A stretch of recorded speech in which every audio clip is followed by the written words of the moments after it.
Hey guys, welcome back to the channel. This is story about what if Godlike Naruto unleashes his full potential part 1. Before I start, please do support for more amazing content and comments for part 2. Do consider to subscribe my channel and share my video to your friends and check out the description as well. Let's start the video. Naruto age 7, night of the first year exam, forest of Konoha, Kage Bunshin no Jutsu. Several hundred clones appeared and the forest was covered in a sea of orange jumpsuits and bright yellow hair. Iruka and Mizuki sweated at seeing so many shadow clones, before the clones descended upon Mizuki in a huge mass. 12 minutes later the clones had all dispelled and only Iruka, the original Naruto and a now severely beaten and bruised, unconscious Mizuki remained in the clearing. There were a few moments of silence, before Naruto collapsed, orangey red chakra flickering around his body, and began to scream in agony. Sarutobi Hiruzen, the Sandaime Hokage of Konoha no Sato, was watching the scenario through his crystal ball, ANBU on hand to intervene if necessary. However, when he saw the red chakra that was beginning to cover Naruto, he immediately shunshined to the area. Arriving at the scene, he ordered 2 of his ANBU to take Iruka to the hospital and Mizuki to the TI department, the others setting up a perimeter around the clearing. The Sandaime then tried to touch Naruto in order for him to try and assess his condition, but when his hand got close the red chakra leaped towards it, burning it slightly. The Sandaime sighed heavily, rose, and upon sending an ANBU to gather some of his most trusted ANBU, resealed the scroll of seals and settled down for a long wait. In Naruto's mindscape, all of a sudden Naruto felt cold water, but none of the blinding pain that he had felt moments before. He quickly stood up and realized that he was standing what looked to be a sewer-like structure. How the hell did I get in here? He thought, utterly bewildered. He looked around for some sort of way out, and saw that there were 3 huge pipes hanging from the darkness above him. The one on the left was dark silver, almost gray, the middle was black with streaks of red flowing through it, and the third, on his right, was a bright pulsating red. Slightly unnerved by the last one, but figuring that he didn't have any other ideas on where to go, he followed the pipes into the gloom. Naruto soon arrived at a rather large open space, and as he moved further into the gloom he quickly came upon what looked to a series of huge vertical columns, continuing on further than he could see on either side of him. On the column directly in front of him was a large piece of paper with the kanji for seal on it. However, what intrigued Naruto was not the meaning of the huge columns but what he could see on the other side of them. There were 2 women, both seated on a couch watching a television screen. They both looked almost exactly the same, both had flowing red hair, and were clearly women who had seen battle. However, the second woman had 2 major visible differences compared to the first woman, in that she possessed 9 foxtails and had a pair of fox ears on the top of her head. Who are you? The words leapt unbidden from Naruto's mouth before he could stop them. Both females looked up, the first in utter glee and excitement, the second in slight anguish and sorrow, but with both there was a vague feeling of apprehension. Naruto immediately started to cringe. Now that he had drawn attention to himself, there was no way he could leave unharmed. Naruto! The first woman had leapt up and was rapidly approaching Naruto, arms out wide, in a way that reminded Naruto of various people who caught him in order to let the others beat him. Naruto immediately backed away, trying to get away from the 2 women. The woman, seeing this, slowed to a stop, before tentatively reaching for Naruto's shoulder, and holding it gently. Once Naruto realized that the woman was not trying to harm him, he looked up and repeated his question in a hopeful tone. Kushina was trying her best not to exude killing intent at the way her son reacted to the presence of another person. I knew that they hated him, she thought. But obviously it has gotten worse over the years, to the point where he shuns human contact. What did they do to him? As she gently wrapped Naruto in a hug, she answered his initial question. Naruto, I am your mother Uzumaki Kushina, heiress of the Uzumaki clan, and Konoha's Red Death. The other woman over there is Kier, although she is better known by her title, Kyubi no Yoko. But didn't the Yondaime kill the Kyubi 7 years ago? Naruto asked, understandably confused. Naruto, Kier is a Bijou, and the greatest of the tailed beasts. It is impossible for anything less than the gods themselves to permanently kill a Bijou. If she did die, then she would just spend a period of time out of this world before coming back, so the Yondaime resorted to the last thing any parent would do. He sealed it within his son, Kushina explained patiently, thinking that Naruto knew of his father at least. So if she was sealed within the Yondaime's son, then where is he and why is she in a sewer?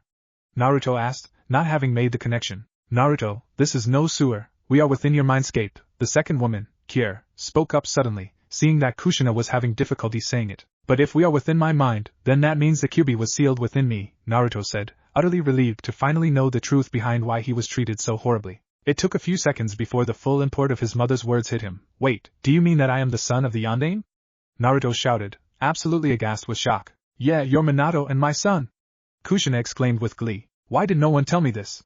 Naruto asked, slightly hurt that his Gigi, the Sandaime, had lied to him about his parentage. Well, I knew that it was necessary for your parentage and your ancestry to be hidden from the general populace. Otherwise you would have had so many assassination attempts on your life. As Minato and I made plenty of enemies during the last Shinobi War, but I thought that you would know. When you meet Hiruzen, can you ask him to come into the mindscape so I can beat the crap out of him for hiding everything from you? Kushina asked with a manic look in her eyes. Hold on, what do you mean my parentage and my ancestry? I can understand the parentage part, but do you mean to say that I am related to other great figures of history? Naruto asked in a joking manner. Yep, on my side your grandfather was Uchiha Madara, relating you to both the Uchiha and Uzumaki, and your father, and therefore you, was a direct descendant of the Senju, with both the Shodame and Nidame Hokages being your great-grandfather and great-granduncle respectively. You also inherited the bloodline of each family. Kushina listed casually, examining her fingernails. Naruto did the best thing he could upon learning his ancestry, and the fact he had bloodlines. He fainted. Waking up 15 minutes later, Naruto took several seconds to remember his conversation with his mother before he fainted. It's completely mind-blowing, he thought, to think that barely 6 hours ago I was trying not to let my mask slip in front of the rest of the class when I failed the first year exam, and now I have met my mother and the Kyuubi, learned of my heritage and been told that I am directly descended from 3 of the Hokages. Kushina and Kier, seeing that Naruto had woken up, paused the recording that was on the television screen and moved towards him. Naruto, seeing the Kyuubi in human form coming towards him, was decidedly curious about the being. He knew that just because it looked like a girl, doesn't mean it necessarily was one. So considered how you have acted since I came here, I get the feeling that you aren't exactly the insane, bloodthirsty demon you're made out to be, are you? Naruto asked, abruptly getting straight to the heart of the matter. Well, no, I'm not. We Bijou are almost exactly like humans except that we are immortal, use Yuki and have several different forms, Kier summarized tentatively. Before continuing, I also wish to apologize to you, seeing as I was the cause of your father's death. Before we get round to that, can you perhaps explain to me why you attacked Konoha in the first place? Naruto asked, eyes piercing. To do that we will need to start off at the founding of Konoha, at the battle at the Valley of the End between Senju Hashirama, Uchiha Madara, and an unknown assailant that managed to match both of them at once. The truth is that Hashirama and Madara were actually the best of friends, and as much brothers as Hashirama was with Tobirama, his biological brother. However, due to the power that Madara had gained, the Uchiha clan elders tried to blackmail Madara into betraying and destroying the Senju, but Madara refused, and was forced to flee. Hearing the rumors that the Uchiha elders had spread, Hashirama killed them in his fury and went after Madara. Together they met before a man wearing a circular orange mask interrupted them, and together they fought against him. In the battle Madara summoned me to help them fight, but the unknown man had a method with which to control me, yet I am still unable to fathom as to what that is. Uzumaki Mito, who had followed her husband, saw me about to be turned against Madara and Hashirama, and using her skills at Fuinjutsu, sealed me into herself. All 3 of them survived the battle with the man, although both Hashirama and Madara were left as merely shadows of their former selves. Madara went into hiding, thinking that the man would come after him and not being able to return to Konoha, and settled down. The woman he married about 5 years later was an Uzumaki, as both the Uzumaki and Senju clans knew the truth of what happened on that day. This woman, Uzumaki Karina, eventually gave birth to your mother 13 years later. Both Madara and Karina were able to take on a Kage and defeat them easily, even though Madara never quite regained his former strength. Raising your mother in Yuzushiobikyu no Sato, village hidden in the whirlpools, and the Uzumaki clan home, she was a prodigy that had never been seen before, only later being surpassed in her earlier years by the Yondaime Hokage, Uchiha Itachi and Hatake Kakashi. However, when she was 8, a combined force of Iwa and Kumo Nin attacked Uzushio. Both of your grandparents fell in the battle for the village, which lasted for 2 weeks before it ceased. The attackers had been decimated, barely any of them survived, but the only survivor of the attack was your mother, Kier reminisced. Kushina then took up the story. I traveled to Konoha, seeing that we were allied with it at the time, and carried the secrets of Uzushio with me. The instructions on our secret ninjutsu techniques, our use of Fuinjutsu, and the scroll for our Kenjutsu styles, most of which rank among the deadliest styles known. When I arrived there it seemed a person or persons within Konoha saw this as an opportunity to gain power and poisoned Uzumaki Mito, who had outlived the majority of her generation.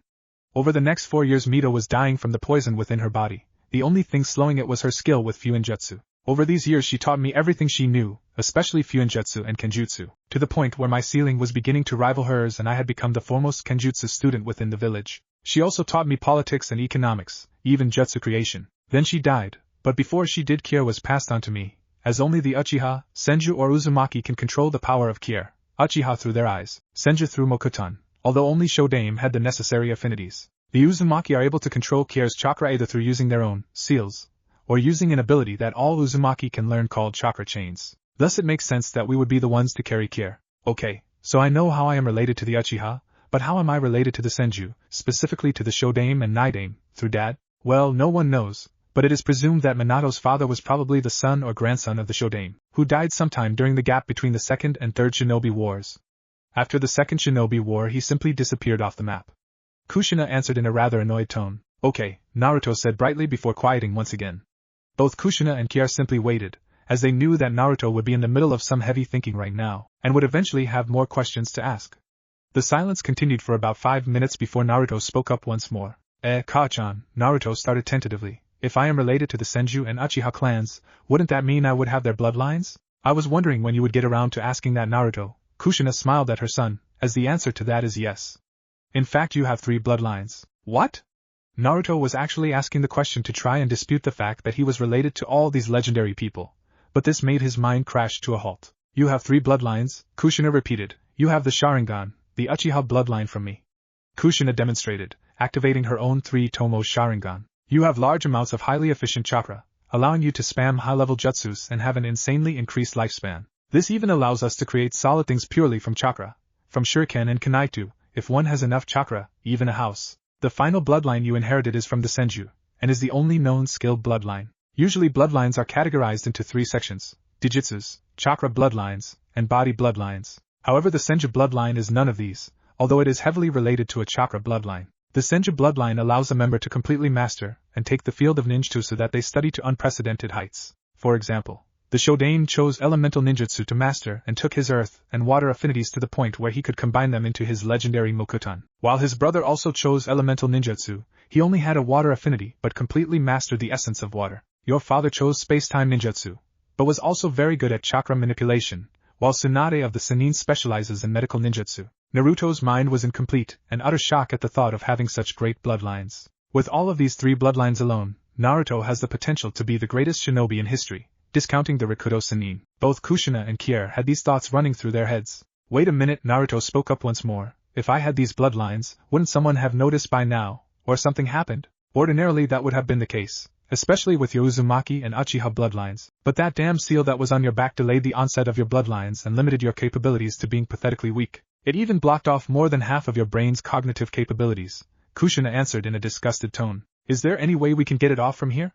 Naruto knew there was no point panicking. We've already taken it off. That's what the pain was when you passed out. It was a real bugger too, Kushina consoled understandingly. There's no way she would want an unknown seal on her either. It seems we have strayed a bit off topic on how I came to be sealed within Naruto. Kier, it seems, was a bit impatient to explain the truth to Naruto. So we have, well, you can finish the story, as it is more about you and I can explain more about myself to Naruto later. Kushina acquiesced to Kier's request. After Mito died, I was sealed within your mother, as she and the Senju agreed it may have been best to keep it from the Uchiha, whose ties with the Senju were starting to fray. Once I was sealed within Kushina, we became very good friends with each other, as I had with Mito. Skipping forward to the night of your birth, Kushina was in labor when a masked man assassinated the guards around the area. This masked man revealed himself to Minato and Kushina.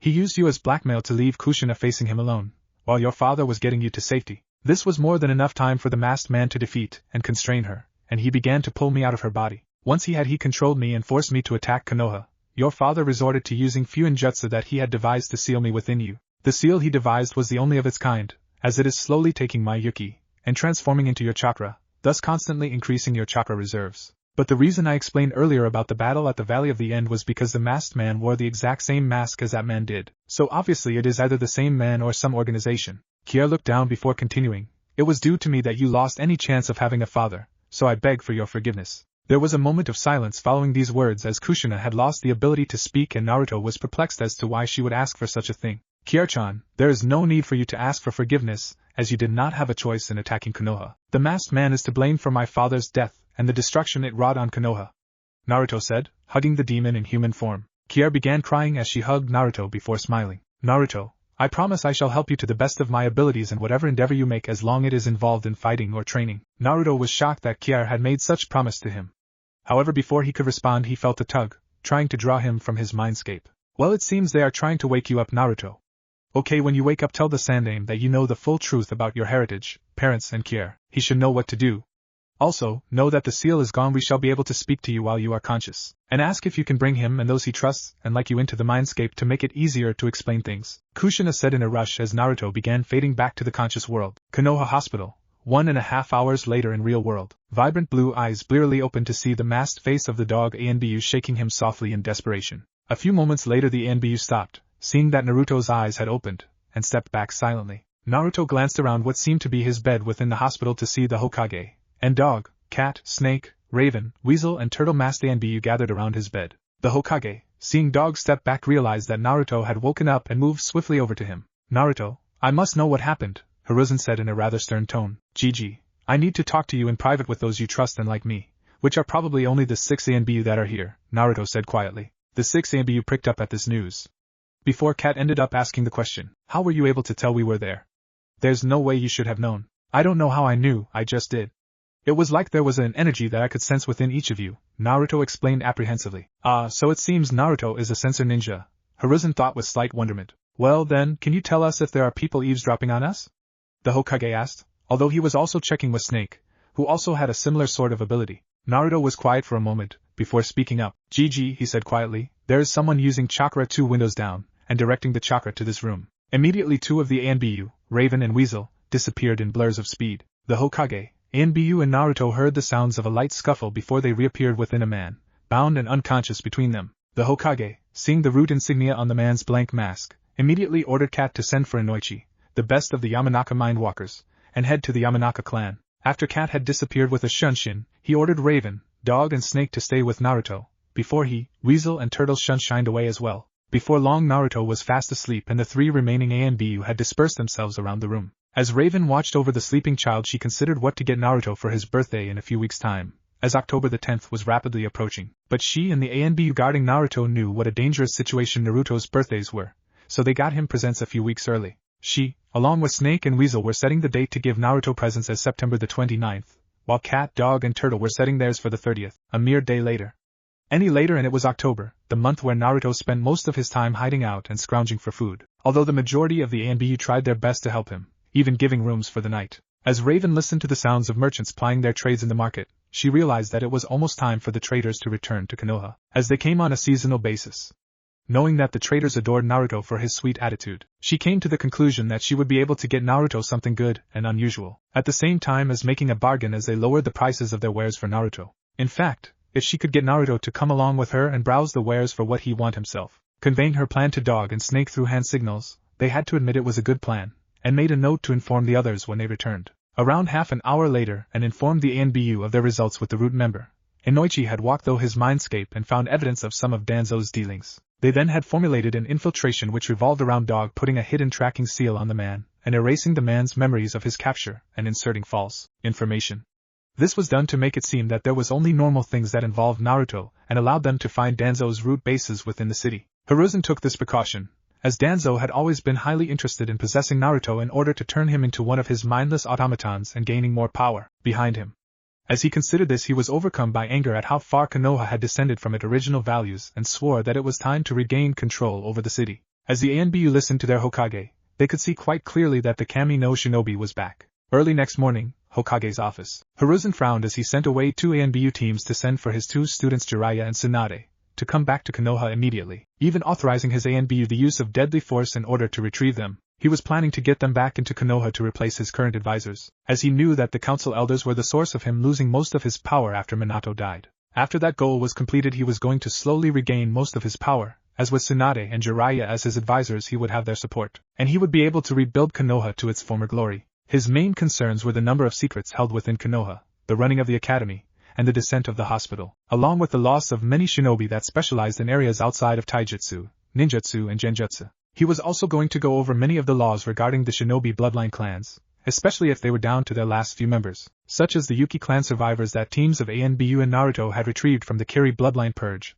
along with other such clans. After scribbling down some ideas for the adjustments he was going to make to Konoha's shinobi system and filing them within a secret drawer in his desk, he lit his pipe and leaned back in his chair to consider his most recent issue, Naruto. If the boy had made contact with his tenant, then things were going to be a lot more difficult, both in getting Naruto to trust him and in keeping the civilians from killing him. Hiruzen also considered the idea of labeling Naruto as a flight risk if he had, much as he wanted to avoid it. Hiruzen put his thoughts to one side as he heard clear knocks against the door, the knocks being in a slightly different rhythm that indicated it was the group of ANBU that was assigned as Naruto's bodyguard. Enter, Hiruzen called briefly, mentally preparing for Naruto's loud entrance, as was usually the case. Hokage-sama, the ANBU greeted as they entered the office, while Naruto greeted him the same as usual, just slightly quieter. Right, Naruto, I believe you have something to tell me, Hiruzen said as he watched the boy sit down. And I will tell you, but can you send the other ANBU out of the room first? Naruto replied evenly. Hiruzen did so as he would still have 6 ANBU in the room with him, and Naruto wasn't likely to try anything.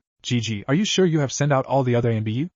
Naruto had sensed another person, who seemed to be in the air vents. The Hokage nodded slowly, and Naruto leaned over to Dog and said something to him quietly, who twitched slightly, showing her surprise before moving quickly. Reaching into the air vent, Dog dragged him out and knocked him out before he could react, revealing another rude member, clearly with the intention of eavesdropping on the Hokage's meeting. Hiruzen ordered Turtle to take the man quickly to the TI department, and repeating the same process as they had yesterday. After Turtle was gone, the Hokage walked to a wall and activated a privacy seal to make sure that no one would be able to eavesdrop on them. Naruto then began to tell the story of what had happened last night, from his desperation at failing the exam, up until he met his mother and Kier in the seal. He then asked the 6 other people in the room to touch a part of his head. They questioned as to why he wanted them to do this, unsurprisingly, before he explained that his mother and Kier were going to bring them into the mindscape so they could talk to them. Although clearly rather apprehensive, they did as he asked, and there was a flash of light from each of their hands as they touched Naruto's head. Within the mindscape, Naruto and the others appeared within the same part of the mindscape that Naruto first arrived in, and all apart from Naruto felt a shard of sadness and guilt when they saw the state of Naruto's mind.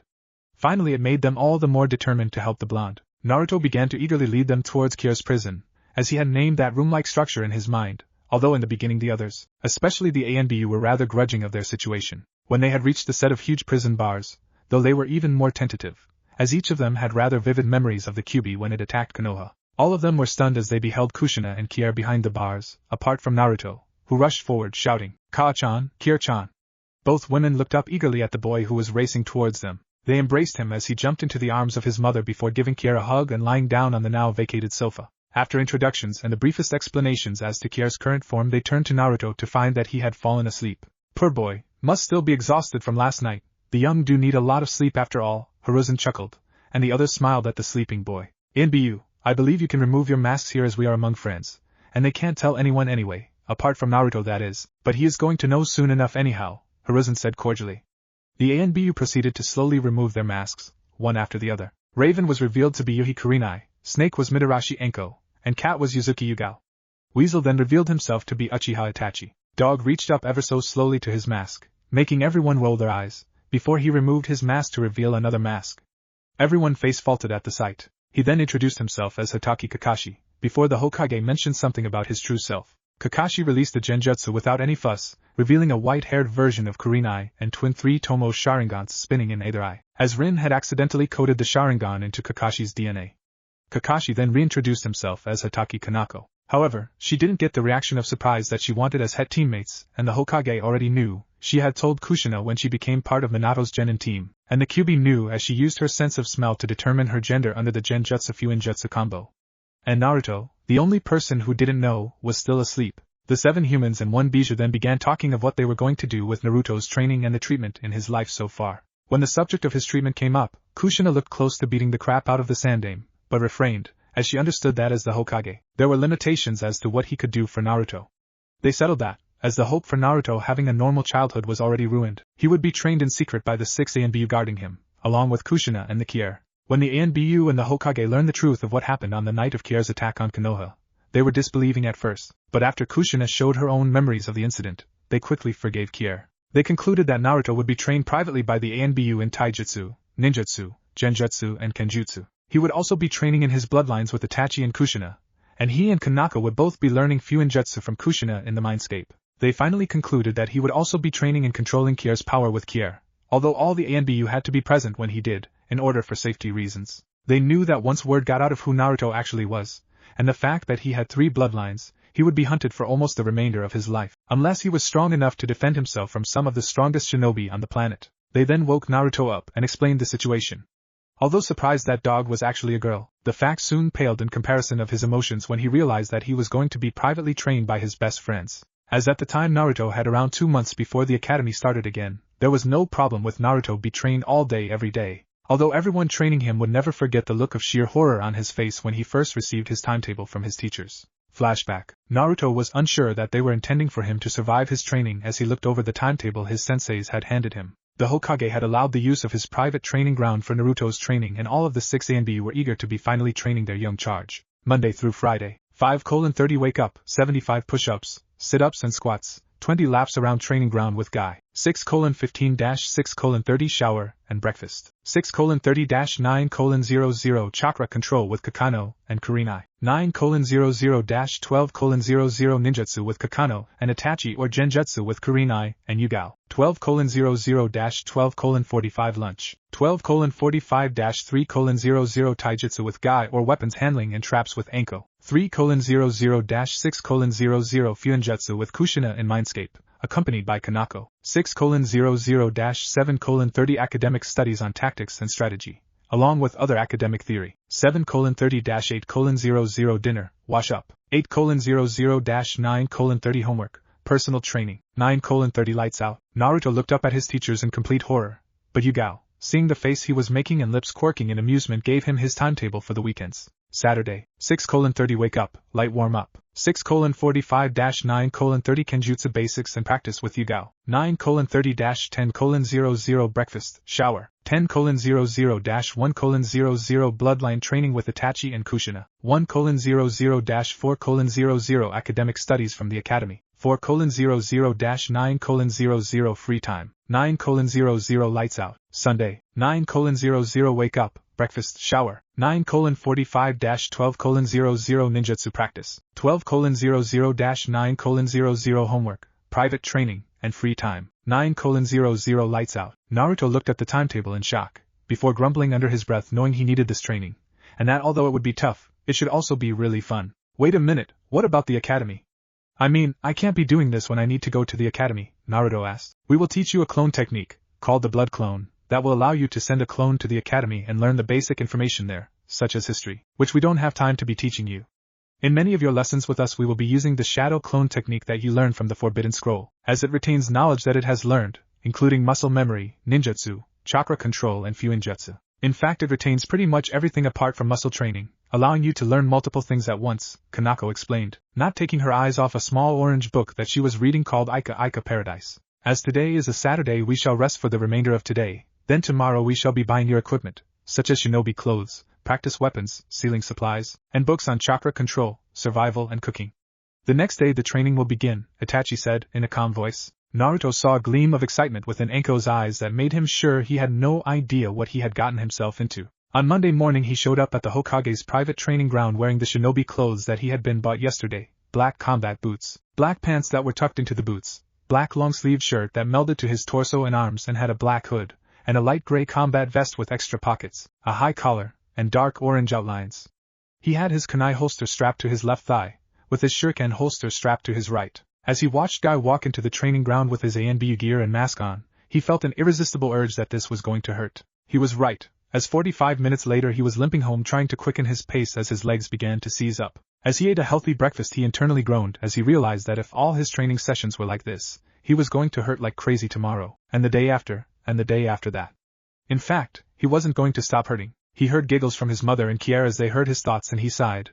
Having two people inside one's head made it difficult to keep anything private. He washed up his bowl, before setting back off towards the training ground for his chakra control session. Hopefully this one wouldn't be as physically exhausting. It wasn't, but it still hurt like crazy when he fell off the tree he was walking up and landed on his upper back, which happened several times. Then he had ninjutsu training with Itachi-sensei and Kakano-sensei, in which most of it was him and his clones reading about chakra theory, before they taught him to do a basic henge technique.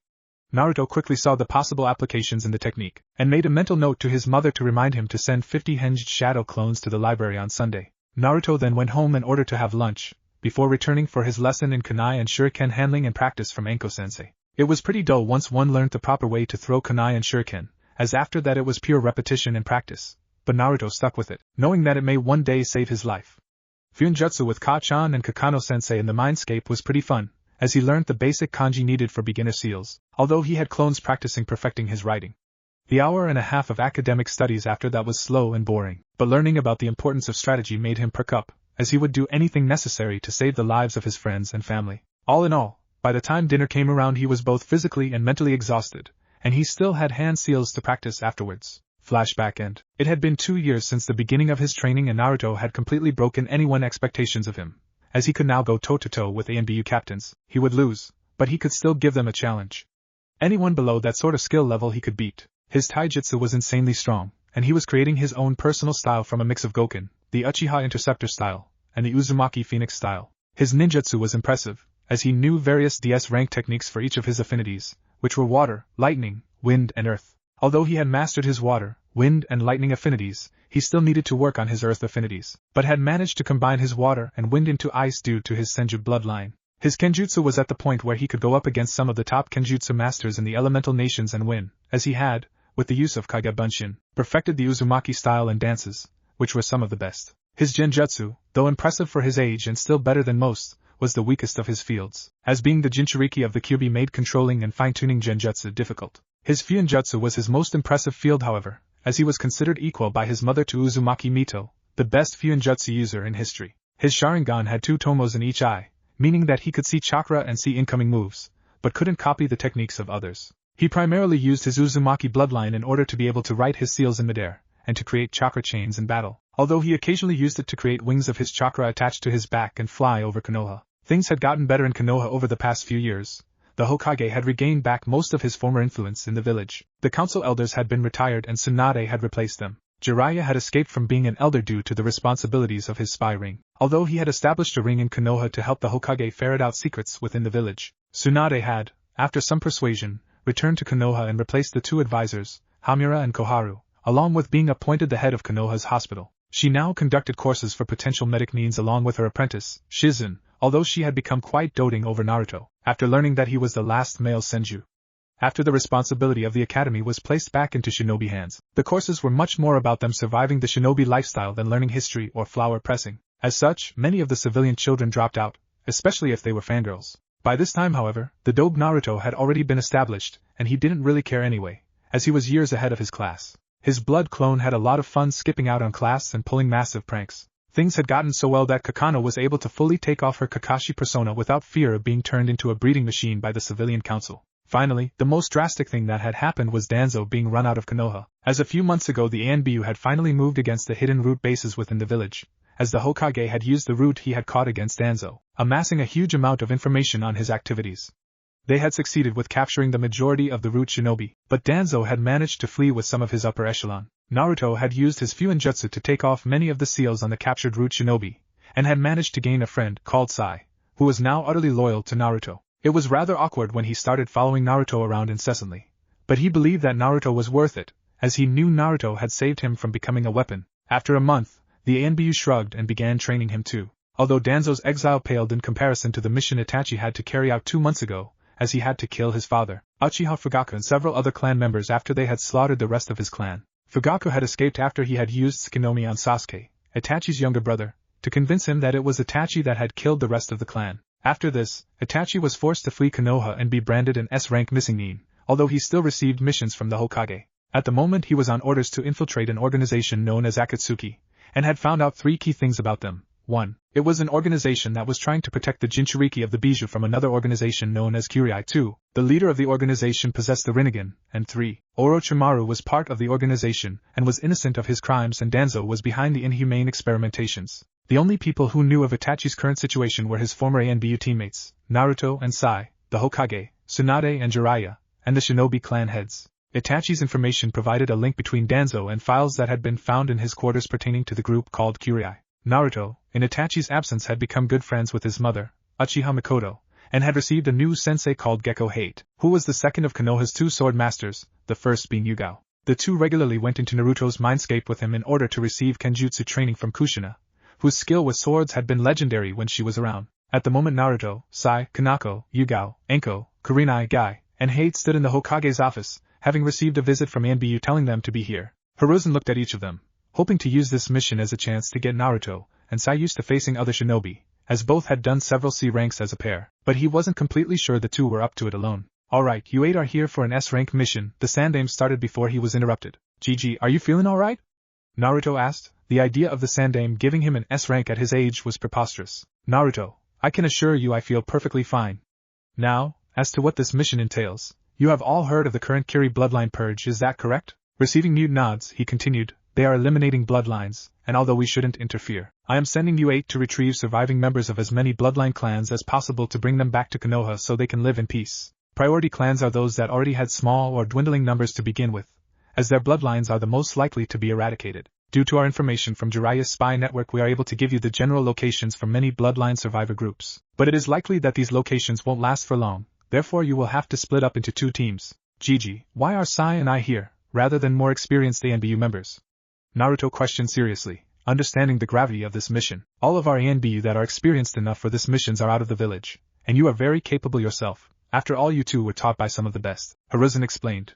He didn't want to send Naruto out for this mission, but any less than 8, and they wouldn't be able to reach many survivors in time. You 8 will be handling extracting them from combat, while others teams will be extracting the ones in safety into Fire Country. You save a group, contact another team and move on.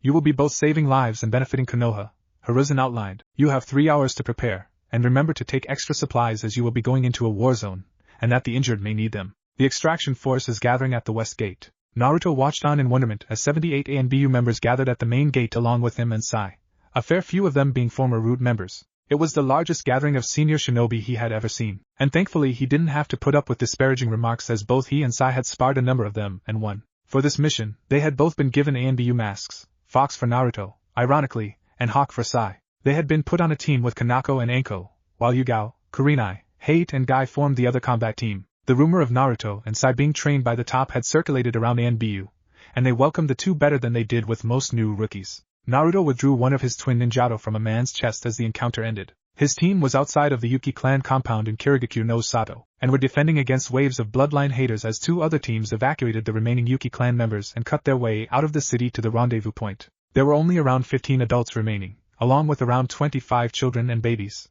All the others were dead or had managed to flee. Kanako, Anko, Naruto and Sai moved on towards the Kage compound to find 2 or 3 clan members using their bloodline to become whirlwinds of death amongst the enemy ranks. Naruto had one thought as he watched their bones return to their bodies. Yuck. Kanako moved forward announcing their presence and intentions to the clan members, who had rearmed themselves with bone swords until they saw the Konoha mark on their ANBU masks. Kanako and the clansmen agreed that her team would hold the entrance to the compound while they gathered their surviving members and waited for the retrieval teams to return. 3 minutes after the clansmen retreated within the compound to inform their clan head and begin to prepare, a group of around 30 bloodline haters showed up carrying torches to set the compound alight. Naruto sighed as he unsheathed his ninjatos and channeled wind chakra through one and lightning chakra through the other. He stood passively as 7 of the enemy shinobi charged him, until they got within 5 meters of him. Then he jumped onto the first man's shoulders, knocked him down to the ground, rolled and stabbed another through the chest.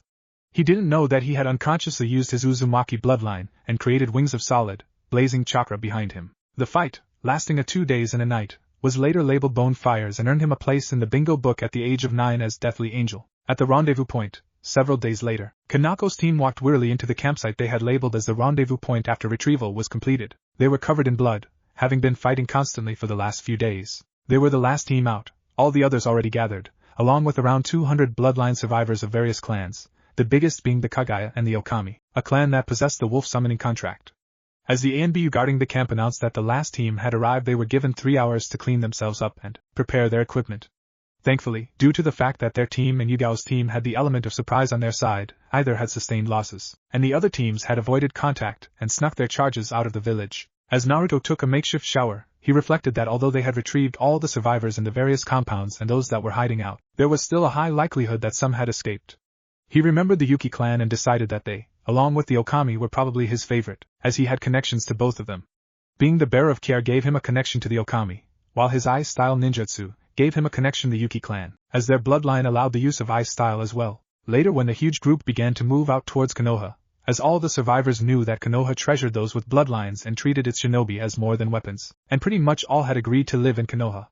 Naruto, Sai, and the rest of the Konoha ANBU spaced themselves out equally around the walking column, with Naruto being closest to the Yuki clan members, as Kanako already saw that he liked them. The column would stop for a break after 6 hours of walking, before going for another 6 hours. They could have traveled at shinobi speeds, but that would mean leaving the children and the elderly behind to fend for themselves, something that all refused to do. They arrived at Konoha's gates 2 weeks later, drawing the attention of many, as the survivors were setting up a camp outside of Konoha's walls, with ANBU guarding all inside against any that might do harm. A member of each clan was elected as clan head, who were then escorted to the Hokage's office by Kanako's and Yugao's teams. Opening the door to the office, Naruto and the others remained behind as the new clan heads engaged in conversation with the Hokage. Explaining the situation to each of the clan heads, Hiruzen outlined that they would be building new clan compounds in vacant areas within Konoha's walls, and that their clan's people were to be full-functioning citizens or shinobi of Konoha if they wished. The heads agreed. Before recounting their tales to the Hokage, Their voices were full of admiration as they recounted their viewings of the two teams waiting behind them. When the Kaguya had mentioned the wings of chakra upon Naruto's back, Hiruzen almost sighed in annoyance, as there had been a recent bingo book entry just labeled Deathly Angel, which was seen fighting outside the Kaguya compound. Thankfully they didn't know his affiliation was Konoha. He made arrangements for the new heads of the new clans to meet the current clan heads of Konoha. He waited for them to leave while escorted by ANBU before allowing the others to come forward. "Remove your masks," he said, and they did so quietly, even Naruto knowing that this wasn't the time to talk out of turn. "Report, Kanako," and so she began. Hiruzen's mind turned to shock as he heard some of the battles won by Kanako's team. 4 of them against almost 150 cells words were highly unreasonable odds, and ones in which it was quite likely they would have died, but they managed to pull through without any serious injuries. "Well, it sounds like the mission was more than successful, as you retrieved all available Bloodline users without any serious injuries, therefore each of you will receive payment for an S-rank mission and a C-rank on top of that." The Hokage smiled and let them troop out so they could go home and get some rest. Naruto smiled as he lay on his bed after showering and eating. Sure, he had killed, but what mattered was that he and his teammates had made it through unharmed while simultaneously completing the mission. Over the past 3 years Naruto had been training in more and more advanced subjects. His taijutsu was equal to Gai's. He was wearing chakra weights that were on level 8 out of 20, and he had resistance seals level 5 out of 50. His ninjutsu variation was equal with Kanako's. He had finally mastered his earth element, and was now experimenting with mixing his affinities. He was going quite well with ice, as he had started to train with the Yuki clan, was starting to activate Mokutan, and had even created an ultimate defense using both moving ice panels, and a swirling sphere of water, wind and lightning which he liked to call his storm element. His kenjutsu was greater than that of the 7 swordsmen of the mist, and could combine it with both genjutsu and taijutsu. His genjutsu was on the level of a jonin, and he primarily used it in conjunction with his kenjutsu. His fuinjutsu was where he excelled. He had used seals and the creativity of his mind to solve many problems, creating entirely new structures. He had even invented something he called a hoverbike, which allowed for fast and easy transport, and could be guided by the legs, leaving the hands free for other tasks. But he had yet to tell anyone, as he knew that allowing it for public use could have disastrous consequences. His Sharingan had each gained their 3rd tomo, but he rarely used it to copy techniques, though he did have a good look at the Uchiha library's lightning techniques. His Uzumaki bloodline he started to think up new uses, such as using it for pure chakra techniques to create even more devastating versions. Naruto had done a lot more missions for when he got bored, or stumped on an idea, most of them being C or B rank missions that he did with Sai, although he had also done a few more A and S ranks when it was needed. Sai had also advanced to the point where he could give most ANBU a beating. As such they spent a lot of time looking for Jiraiya, when he was in Konoha, so they could have a spar. Naruto and Tsunade actually figured out another part of the Senju bloodline, which was that once an ancestor had reached a new peak in their field of expertise, all those directly descended from that person could reach that peak even if it wasn't their field of ninjutsu. The two were completely shocked by this find, as it meant that the longer the clan lived, the more powerful each member grew. They only figured this out when Tsunade reached the Nidame's level with her water affinity in a spar, and both were too shocked to comprehend what had happened until several days later. Although Naruto had begun studying medical ninjutsu at a feverish pace, currently Naruto was getting dressed in what he had been using for almost the last 5 years. Black combat boots, black pants, black long-sleeved form-fitting shirt with a hood attached that he used on missions, and a light gray combat vest with an orange Uzumaki spiral on the back. Both his pants and shirt had black non-reflective leather armor sewn on, and he had white bandages wrapped around his left thigh. He now had a pair of black leather fingerless gloves that had armor plates on the back of the palms. He also wore a mask like Kanako did that hid everything below his eyes. He had his twin ninjatos sheathed and strapped to his back in an X. Usually Naruto would be getting dressed like this for private training, but not today. No, today he was attending the graduation exams and was going to reveal his true self. This would be the first time he had gone to the academy personally in around 5 years, and he didn't miss it due to the memories of the blood clones he created. He had to say it. Sasuke was a complete and utter jerk ever since Itachi left, even to his mother. Kiba was both arrogant that he was a clan heir and too headstrong, while Hinata was almost the exact opposite. Shikamaru and Choji both had good potential but were too lazy to actually train. Then there was Shino, who was actually probably the best student there, apart from Sasuke, and the one who would become the next ninja. Then there were really just a bunch of fangirls chased after Sasuke, but 2 girls, Sakura and Ino, headed them, who had apparently ditched their friendship when they learned the other was going after Sasuke.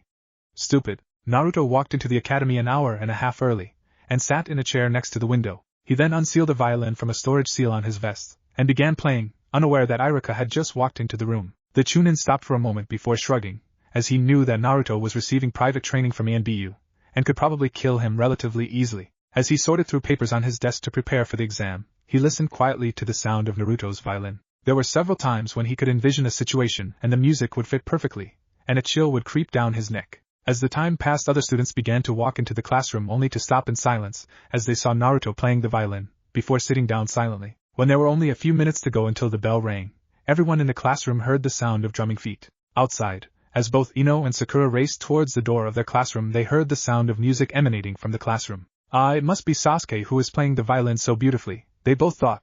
Obviously he is feeling very emotional, so this is my chance to marry him. They both burst through the door loudly before screaming out, "Marry me, Sasuke Kyuin!" The silence following this proclamation was stunningly loud, before Naruto spoke up. "If you're looking for the arrogant ass, he's behind you, Sasuke-kun." Both of them ignored Naruto insulting Sasuke in order to greet him. Sasuke just walked past them silently. "Can you play the violin again for us, Sasuke-kun?" Ino asked eagerly. Sasuke just looked at her with a confused face before grunting and motioning with his head at Naruto. Both girls looked at Naruto, unsure why, but Sasuke had asked it, so why not? Then they saw the violin in his hands. "Naruto Baka, how dare you steal property from the magnificent Sasuke-kun? Give it back right this instant!" Sakura screeched loudly. "Why should I give it to him, when it's mine?" Naruto asked in a bored tone. "How could it be yours? You're just a no-good clanless orphan." This time Sakura was even louder. Before she knew it, Naruto had disappeared from his seat. She was lying on her back on the floor, and Naruto was standing over her, eyes burning in anger. "Just because I am the last of my clan, doesn't mean I am clanless," Naruto said in a voice thick with fury. And as he said those words, Sakura saw images of her own death. The next second he was back in his chair, with everyone staring at him. He tapped his foot impatiently, motioning for Iruka to get on with it, and hand the written exams out. Iruka coughed. He hadn't been expecting such an angry reaction from Naruto when it came to his family, before gathering the written exams from his desk and handing them out. "All right, you have 1.5 hours to complete the exam. Do your best, and good luck." "Your time begins now," Iruka said, starting the countdown clock. Everyone that wasn't Sasuke, Shikamaru or Naruto immediately turned the page over and began scribbling furiously. Shikamaru calmly answered a few questions before going back to sleep. Sasuke wrote calmly as he worked his way through the paper, and Naruto wrote calmly and fast, finishing the test in 15 minutes before bringing his violin back out and playing for the remainder of the time. Iruka was about to criticize him for distracting the other students, but the words got lost somewhere along the way to his mouth. All the others seemed to be very reflective as they answered the paper, the last finishing with 5 minutes to spare. After each had finished, they listened to the sound of the violin silently. When the time finally finished, Naruto calmly put his violin away and allowed the gathering of the test papers to be quiet. Iruka announced after the papers were piled on his desk that they would now be moving out to the practice range to test their shuriken and kunai throwing. After that there would be a break for 45 minutes as he graded the written exams before they had the taijutsu tournament, and finally the ninjutsu exam. As they walked through the academy to the practice range, it was unnaturally quiet, as many members of the class were thinking about how different Naruto was today. Meanwhile Naruto was training in his sensor capabilities, and he had just found Sai, as he knew he would be following him, as the former root was very overprotective when it came to Naruto's emotions. He rolled his eyes and continued walking. The graduation class soon arrived at the practice range and each student had to throw 10 kunai and shuriken at a target. It could be all at the same time or one after the other. Many of the class got average results but managed to pass, although on principle the clan heirs and heiresses did better than students from civilian families. Finally it was the turn of one Uchiha Sasuke, and Naruto watched him closely to see exactly how much the boy had developed. The black-haired boy managed to get 8 out of 10 for the kunai and 7 out of 10 for the shuriken. Naruto summed up that he wasn't too bad but there were better, as the fangirls in the class cheered and screeched in support of their Sasuke-kun. "Poor bastard. Uzumaki Naruto," Iruka called him forward. He strode over, picked up the shuriken and kunai, and in a flash of silver they were embedded in the center of the target. Everyone's jaws dropped, as he hadn't even been looking at the target, he had been reading a book.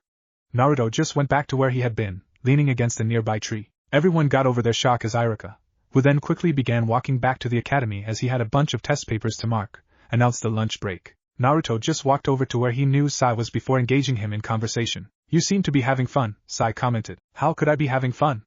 I am so bored," Naruto whined, a bit like a child. "You seem to be having fun messing with their heads," Sai elaborated, grinning, a bit like a cat. "You bet." Some of the looks of shock. "I should have bought a camera."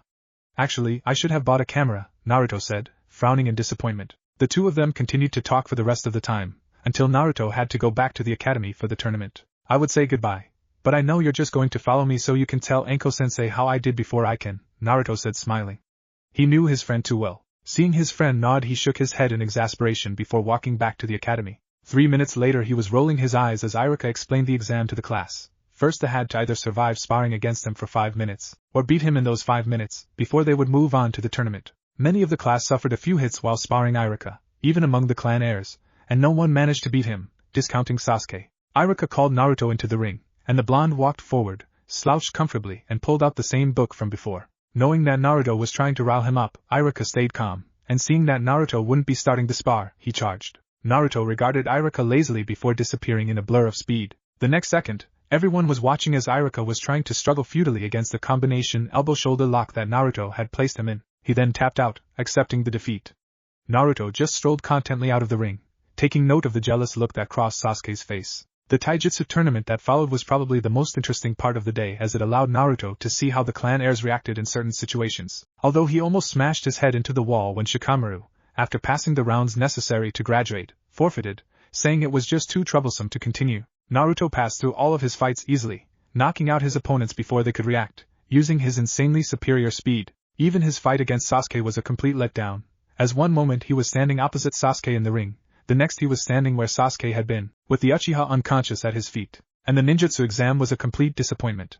It was taken in a different room, where none could watch and one only has to perform 3 basic jutsu. Naruto was walking out of the academy after he and the rest of the graduates were told to come here at 10 o'clock tomorrow to receive their team assignments. Naruto had already figured out who his team and sensei were going to be, Uchiha Sasuke and Yamanaka Ino, with their sensei being Kanako Nechan. Their sensei had to be Kanako, as Sasuke was going to need training in his Sharingan, and his mother was a retired kunoichi, therefore not technically allowed to train shinobi, and the only other person with the Sharingan was Kanako.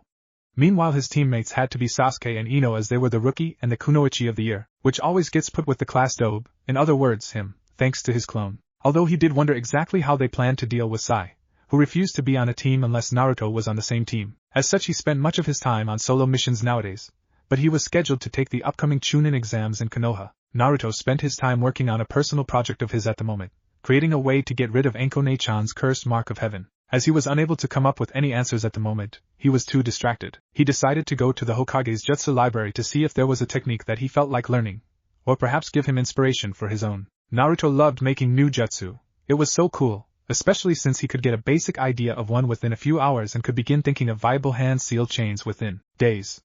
As such, several people, including the Hokage, labeled him a genius in the art. He had adapted several normal jutsus for wind into ice jutsus, and was beginning to adapt lightning jutsus for his storm affinity. The next morning he strolled into the academy at 9:45.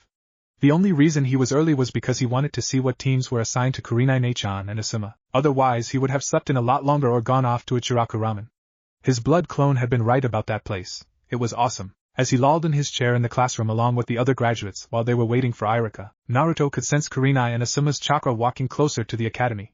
No doubt he was bugging her again, the idiot. You see, as soon as Kanako had revealed her true self to Konoha, Asuma dumped Kurenai to go and see if he could get a date with her, and when he was denied, came back and tried to hook up with Kurenai again. He had been genjutsued into the hospital, and Kanako, Kurenai and Anko had become known as the 3 Ice Queens of Konoha. A side effect of his actions was that he earned the contempt of Naruto, and had received quite a few beatings from it too. Naruto sat up in his chair as Iruka announced the teams containing the clan heirs. Team 7, Uchiha Sasuke, Yamanaka Ino, Uzumaki Naruto, Wasai's Attaché, your sensei is Hatake Kanako. Team 8, Aburaim Shino, Inazuka Kiba, Hyuga Hinata, your sensei is Yuhi Kurenai. Team 10, Nara Shikamaru, Akimichi Choji, Harino Sakura, your sensei is Asuma Sarutobi. Iruka then told them to remain here until their sensei picks them up. Within 5 minutes Kurenai was picking up her team, and Naruto could see the reaction on Kiba's face when he saw her and knew that he would be bugging Kurenai to marry him. No wonder Kurenai saw males as complete and utter idiots. Asuma then came in, and ordered his genin to follow after him, give Naruto smug glances all the while. Soon the only team remaining was Naruto, who proceeded to talk apparently to thin air. You can come out now, Sai. Naruto, there's no one there. Ino had changed how she addressed him but felt the need to point this out. Sasuke just watched in contempt of who was on his team. That is until Sai dropped from the ceiling. You didn't need to make such a spectacular entrance. You're only meeting the 2 on our team. I give it a 7/10, Naruto commented. Sai pouted before snorting disdainfully and grumbling under his breath. Do you 2 know each other? Ino asked cautiously.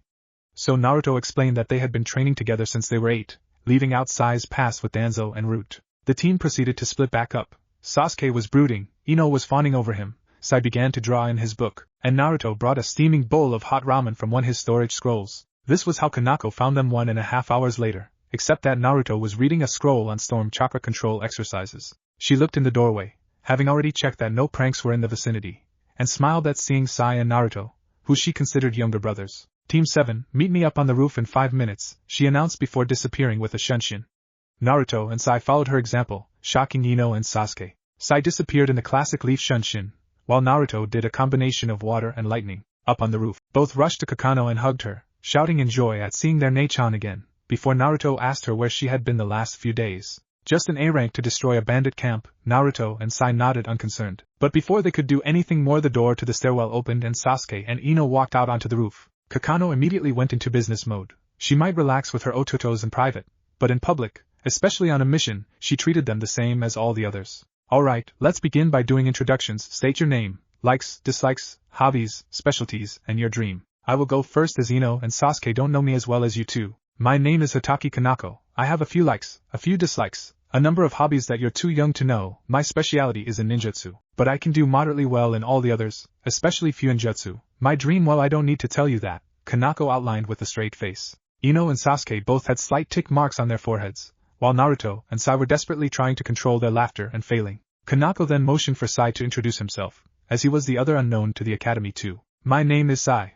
I like training, drawing in Naruto and my senseis. My dislikes are Danzo, his root, traitors and rapists. My hobbies are drawing and hanging out with Naruto, including helping him with a few of his pranks.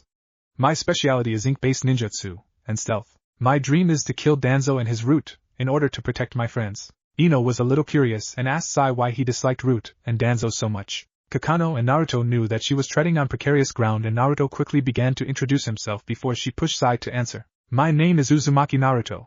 I like my adoptive family, Sai, the Yuki and Okami clans, Kenjutsu, Fuinjutsu and training. My dislikes are the ways certain members of my adoptive family are treated or regarded by the public, rapists, lying bastards, the civilian council and Danzo. My hobbies are training in Fuinjutsu, Kenjutsu or ninjutsu, creating new jutsu, flying, creating new seals, playing my violin, and sparring with Erosenin when he's in Konoha. My specialties are in Kenjutsu, Fuinjutsu, ninjutsu and taijutsu, along with my bloodlines. My dream is to become Hokage of Konoha in order to protect everyone I care about. Ino and Sasuke regarded him in shock before Sasuke spoke up. What do you mean, bloodlines? I have 3, but 2 are classified, so I can only show you the 3rd, which is from the Uzumaki clan, and allows me to make solid objects from my chakra alone. Due to its potency, Naruto explained calmly. Kanako knew that if Sasuke learned of Naruto's Sharingan too soon, then he would react in a negative manner and become even more of a flight risk. She sighed internally. If they didn't tell Sasuke the truth soon, it was likely that he would abandon Konoha in search of a faster way to gain more power. She needed to talk to the Hokage. Kanako, Naruto and Sai listened as Sasuke and Ino introduced themselves, and drew a rapid conclusion. The academy reports were correct. Sasuke was a power-obsessed Avenger, while Ino was a fangirl. It was the last one that made Kanako groan. Half of the problems with fangirls was getting them to actually think about their crush logically. Alright, now that we have all introduced ourselves, I need to tell you that you aren't actually Genins yet, as you have one more test to pass. Kanako loved seeing the shocked faces on graduates when they are told this. What? Ino was confused, very, very confused. But we passed the academy exam, so therefore we are Genins, aren't we? Not really, that was just to weed out the completely hopeless cases, who now attend one of the civilian schools. Meanwhile you have potential, but now you are being tested on whether you should be an active part in the shinobi forces. If you fail, you go back to the academy for another year, or are put into the reserves, in which you go through 5 years redoing basics and doing missions, although at the end you are promoted automatically to Chunin. But the missions they do are non-combat missions. Also, this test has a 66% failure rate. Anyway, meet me at Training Ground 7 at 6 tomorrow for the test. Kakano explained the meaning, and as predicted, the look on Ino and Sasuke's face was highly amusing. Unfortunately Naruto and Sai already knew of the test, so they looked bored as Kakano explained the meaning of the test. After Kakano shined away, Naruto turned to Sai. See you at Kurinai-ne-chan's training ground? After Sai nodded an affirmative and began drawing very quickly in his book, Naruto focused his chakra in the form of 2 wings on his back and leapt off the academy roof. Hearing Ino's startled shout behind him, Naruto grinned as the chakra quickly focused into solid wings that were attached to his back and he flew away towards training ground. 8. Back on the roof, Sasuke was reflecting on how much Naruto had changed in the space of 2 days. Now he was even claiming to have 3 bloodlines. I will have that power dobe, and if you will not give it to me then I will take it. The next morning, 8:30. The next morning Naruto and Sai casually walked into Training Ground 7 2.5 hours after they were asked to be there, and ignored Ino berating them for being so late. Finally it got to a point where Naruto got annoyed. Ino, how can we be late if Nei-chan isn't even here yet, he said to try and stop Ino's shouts. And it worked. She couldn't respond because she didn't have an adequate response to Naruto's comment, so she asked another question to try and figure out the enigma that was the new Naruto. Why do you call her that? She isn't related to you. Nei-chan is Nei-chan, Naruto responded, not giving anything away, as Ino was a massive gossip. Hey, sorry I'm late guys, it seemed that Kanako had arrived. I got lost on the road of life. If you got lost, then how did you find your way again? Naruto asked, not really caring for the answer, as both he and Sai knew that Kanako had slept in late like they had. I followed you back to our house, Kanako replied, smiling. That is so cliched, Nei-chan, Sai put in. Obviously we shouldn't start a band, it would be terrible, Naruto concluded finally. Anyway, on to the test, follow me. Your task is to get these 3 bells off of me within 3 hours. If you don't get a bell then you will be sent back to the academy, as there are 4 of you so we can always afford to send one back, Kanako said before tying the bells to her belt. Your time begins now. Sasuke and Ino both immediately rushed off into the bush, knowing that competing against the Jounin, one had to use tactics that were not straightforward. Meanwhile Sai and Naruto just relaxed and sat down against a tree, where Naruto brought out his violin and began to play. Shouldn't you two be helping your teammates through the exam?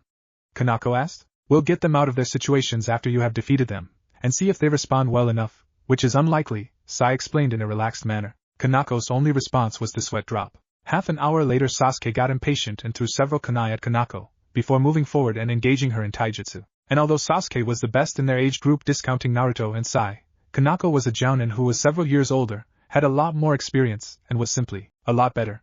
Sasuke, although he got close enough to actually touch one of the bells soon, got the message, moving back and performing fire style, grand fireball jutsu.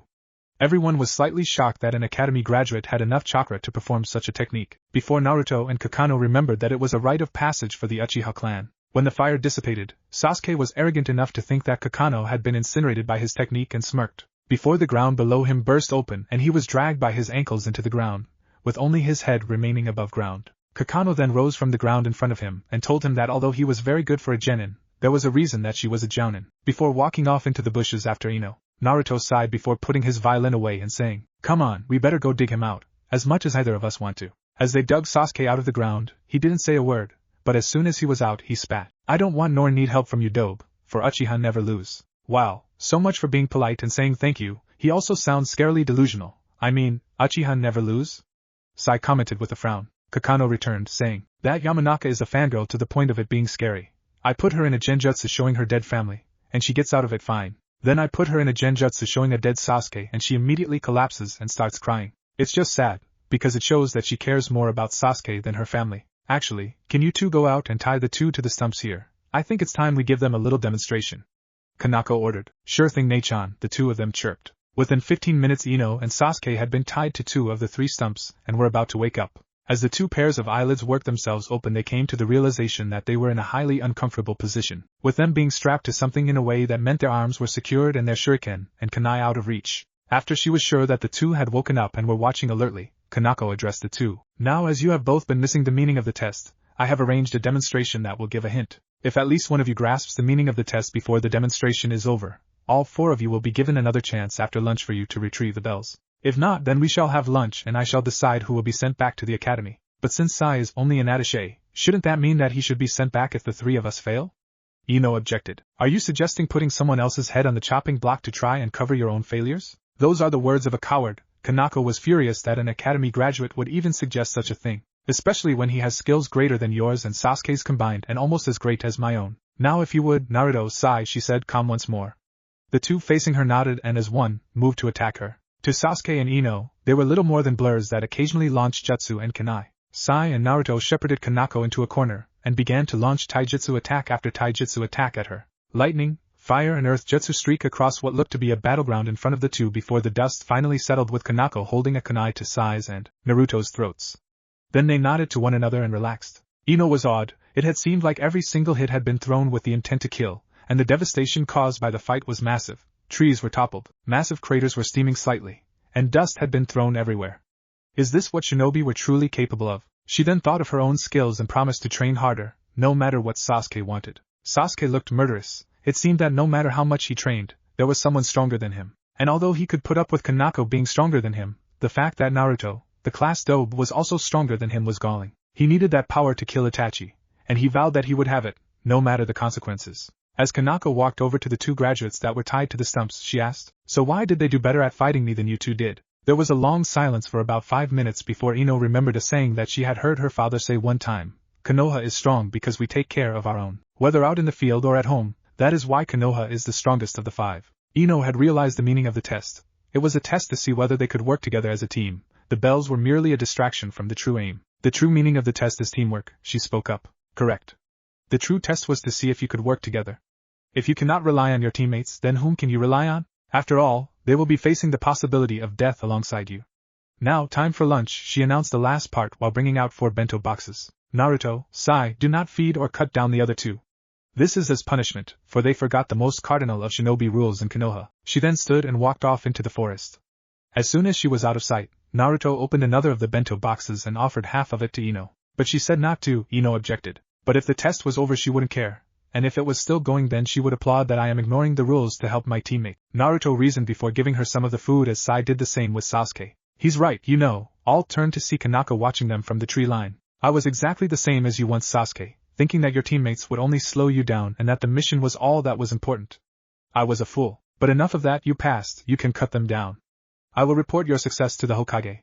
She disappeared in a shunshin. I will see you guys later, Naruto said. He had a project to work on. The current project that Naruto was working was really just an adjustment to his ninjatos. He was planning to engrave seals on them to give them special abilities like the swords of the 7 Mist Swordsmen, along with making them unbreakable and putting seals on the sheaths to make them able to hold his blades while being physically smaller. Small advantages like that could make all the difference while in the heat of battle. He also had Kage Bunshin practicing fighting with only one of his ninjatos while forming single-handed hand seals with the other. On a positive hand, he had finally been able to start practicing his Mokuton chakra exercises, as it seemed he had finally found the balance needed in combining his water and earth chakra, although his training time would be cut down because of the time he had to spend with his genin team. Speaking of which, at the end of the demonstration he thought he saw a flicker of determination in Ino that he hadn't seen before. Hopefully she was set on being a proper kunoichi now. Kanako shunshined into the Hokage's office slightly later than the rest of the team senseis. Although she was lazy to those with lower ranking than her, anything equal or above she tried not to be as late as she had been while acting as Kakashi.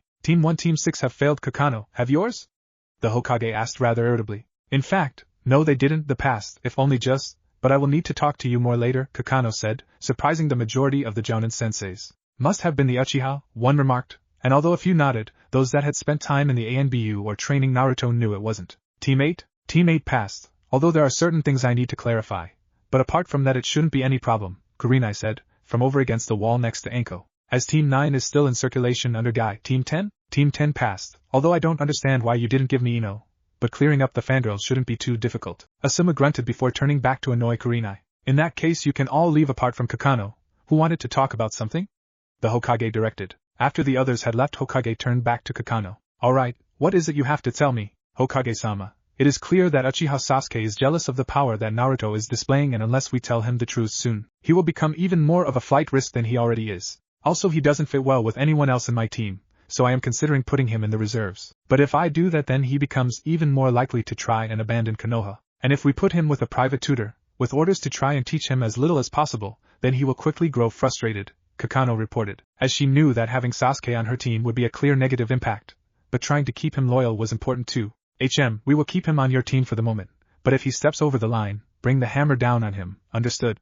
Hiruzen outlined. Perfectly, Hokage-sama. Good, now I have to get back to paperwork, which, even with my shadow clones working on it at the same time, is rather tedious. Training Ground 7:30. The next morning, Ino and Sasuke came to the training ground to see hundreds of Narutos doing various training exercises. Some were balancing senbons on their fingers, others were doing taijutsu sparring, others were practicing sword katas, others seemed to be writing or drawing. They couldn't tell. Sasuke clenched his teeth angrily before shouting, "Which one of you is the real doe?"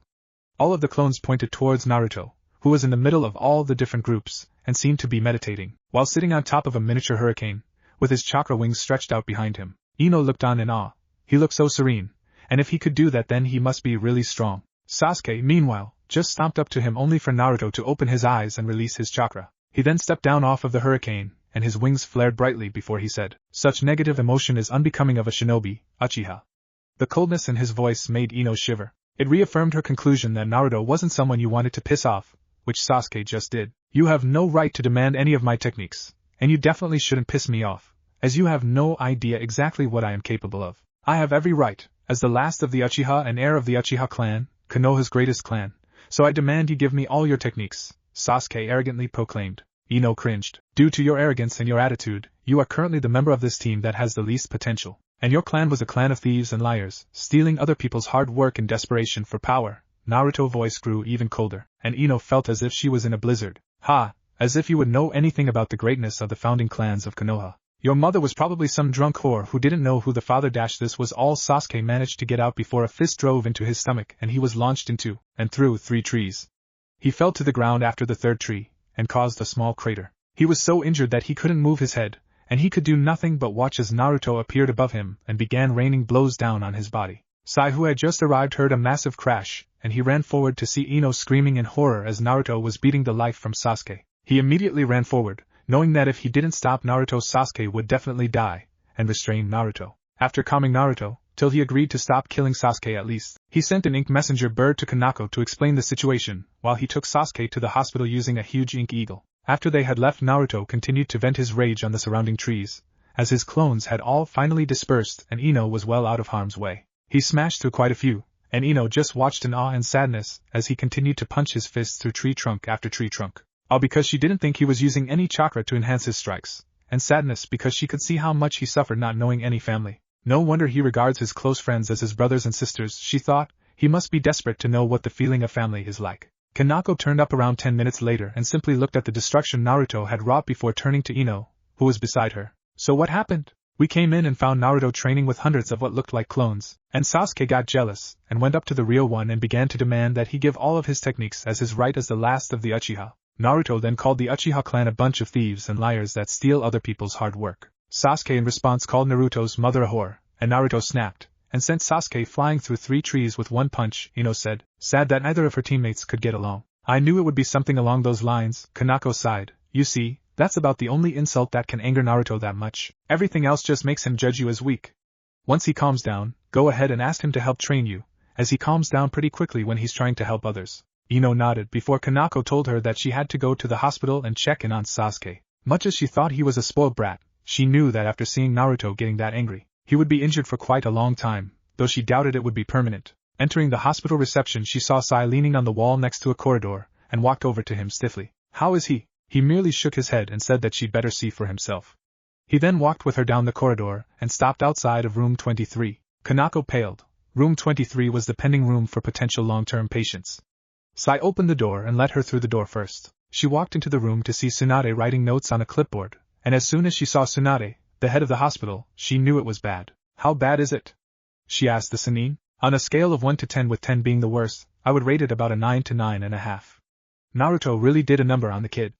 Any idea why he did? According to Yamanaka Ino, who was there at the time, Sasuke called Naruto's mother a whore, Kanako said, wincing at the last part. Well, that I can understand, Tsunade said understandingly. Do you know how long he's going to be in here for? Definitely a year. At least. Ouch. Ino had been taught by Naruto for a duration of 15 minutes so far, and she had already worked out that he was a bit of a training freak. If he wasn't talking about training, then he was muttering about his projects, and if he wasn't doing that, then he was shouting at her about her training. For the past few minutes she had been attempting the tree climbing exercise while Naruto was writing up a training schedule for her. She could walk up the tree, she just didn't have the amount of chakra necessary for staying up there for a long time and, as such, Naruto told her to do it until he said stop. Naruto, meanwhile, was giggling at the thought of Ino's face when she saw her training schedule. He had finally made up his mind. When he got to Jounin, he was definitely going to train a group of genins just so he could torture them in training, as his senseis had done to him. 5 minutes later he told Ino to stop and grab a drink before coming over to where he was sitting, which Ino did all too gratefully. Coming over, she accepted the schedule and looked over it, and proceeded to almost choke on the water she had been swallowing, before the flash of a camera blinded her. She then, after recovering from her coughing fit, asked Naruto whether he was insane, to which he just cackled evilly. 2 hours later Kanako and Sai arrived back at the training ground, having had to go to the Hokage's office to explain why Sasuke would be in the hospital for the next year and a half. Hiruzen had been about to give Naruto endless D ranks for 6 months but realized that Naruto had quite successfully delayed his problem of Sasuke being a flight risk, so he let him off. But he did say that Naruto would have to go to Mikoto and explain why he had put her son in hospital for the next 18 months. Both Naruto and Ino accepted the news quite happily when Kanako announced that their team would therefore be comprised of Ino, Sai and Naruto. Since Ino would be the only one learning the basics, they would be able to get through them relatively quickly and move on to more advanced stuff. It also made it more likely that they would be competing in the Chunin exams in 6 months. For the past 3 months Kanako's team had been primarily training Ino up to standard with the rest of the team, which was incredibly hard as Sai was at least high Jounin level and Naruto was almost Kage level. They were aiming to do the minimum required number of missions completed in order to enter the Chunin exams in 3 months, and only had 1 C-rank mission remaining in order to be able to qualify. As they returned toward to Madame Shirjimi, the daimyo's wife, Kanako notified the Hokage that they were here for a C rank, although Team 8 happened to be there at the same time, asking for the exact same thing. As there was only one C rank available at the time, Naruto suggested that they both did it, before Kanako and Kurenai got into a fight. The Hokage seemed happy with the idea and agreed, before asking for Tazuna, the client, to be shown in. Hick, what is this? I asked for ninja, not a bunch of snot-nosed brats and their mommies. Tazuna made his entrance by generally insulting everyone in the two teams, but none more so than Kanako and Sai, who never knew their mothers. Sai to Tazuna mentioned this with a suggestion that he doesn't do it again as Sai held his tanto to Tazuna's throat. Thankfully for Tazuna, Kakano ordered Sai to stand down before he drew blood. Kakano had been given overall command of the mission, as she had more experience than Kurenai did, and she told both teams to be at the west gate out of Konoha in 3 hours, prepared for a 3-week-long mission at the very least. 3 hours later, West Gate. Naruto was the first member of the mission to be at the meeting point as he was 10 minutes early, and with nothing better to do he pulled out his trusty violin and began to play. The song reminded all that heard of leaving, saying goodbye, and arriving. As the other members of the mission arrived, they stayed quiet, knowing that listening to the violin would provide them with entertainment until they left.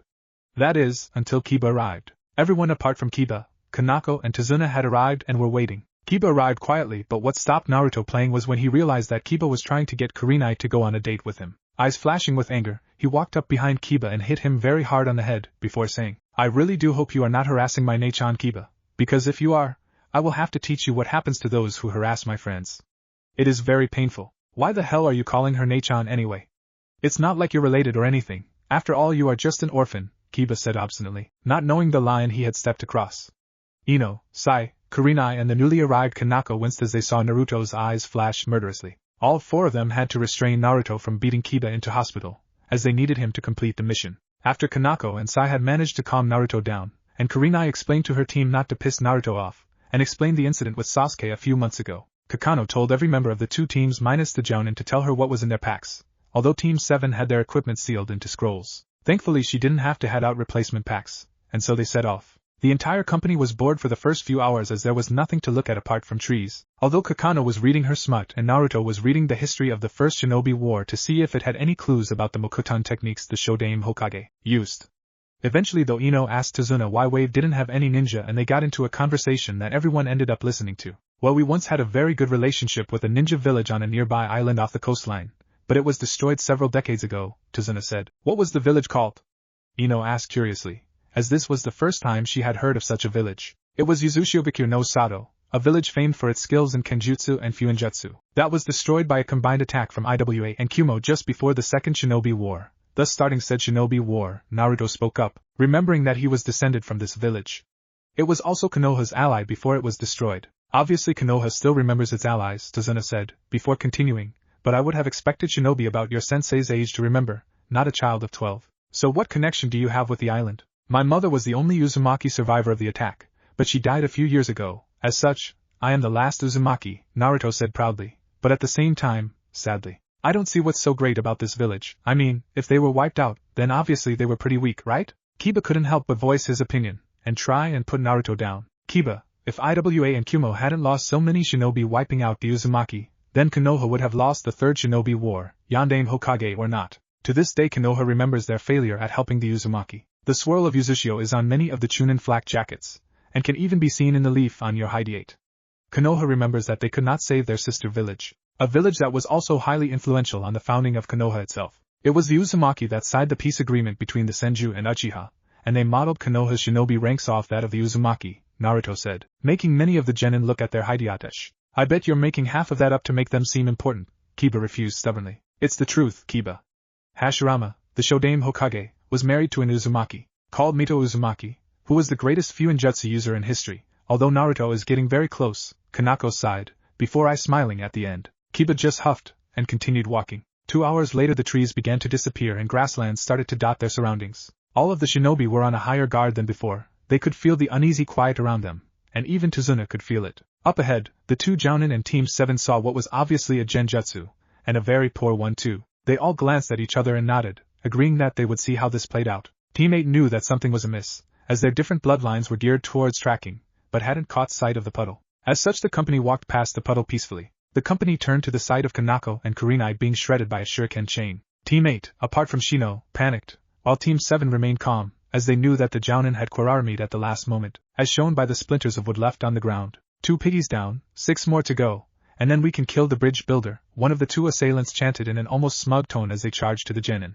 Naruto immediately moved forward, as did Sai, as the ones closest to the 2 attackers were Kiba and Hinata. And although Naruto was still annoyed by the disparaging remarks that Kiba had made, he was still one a Konoha ninja.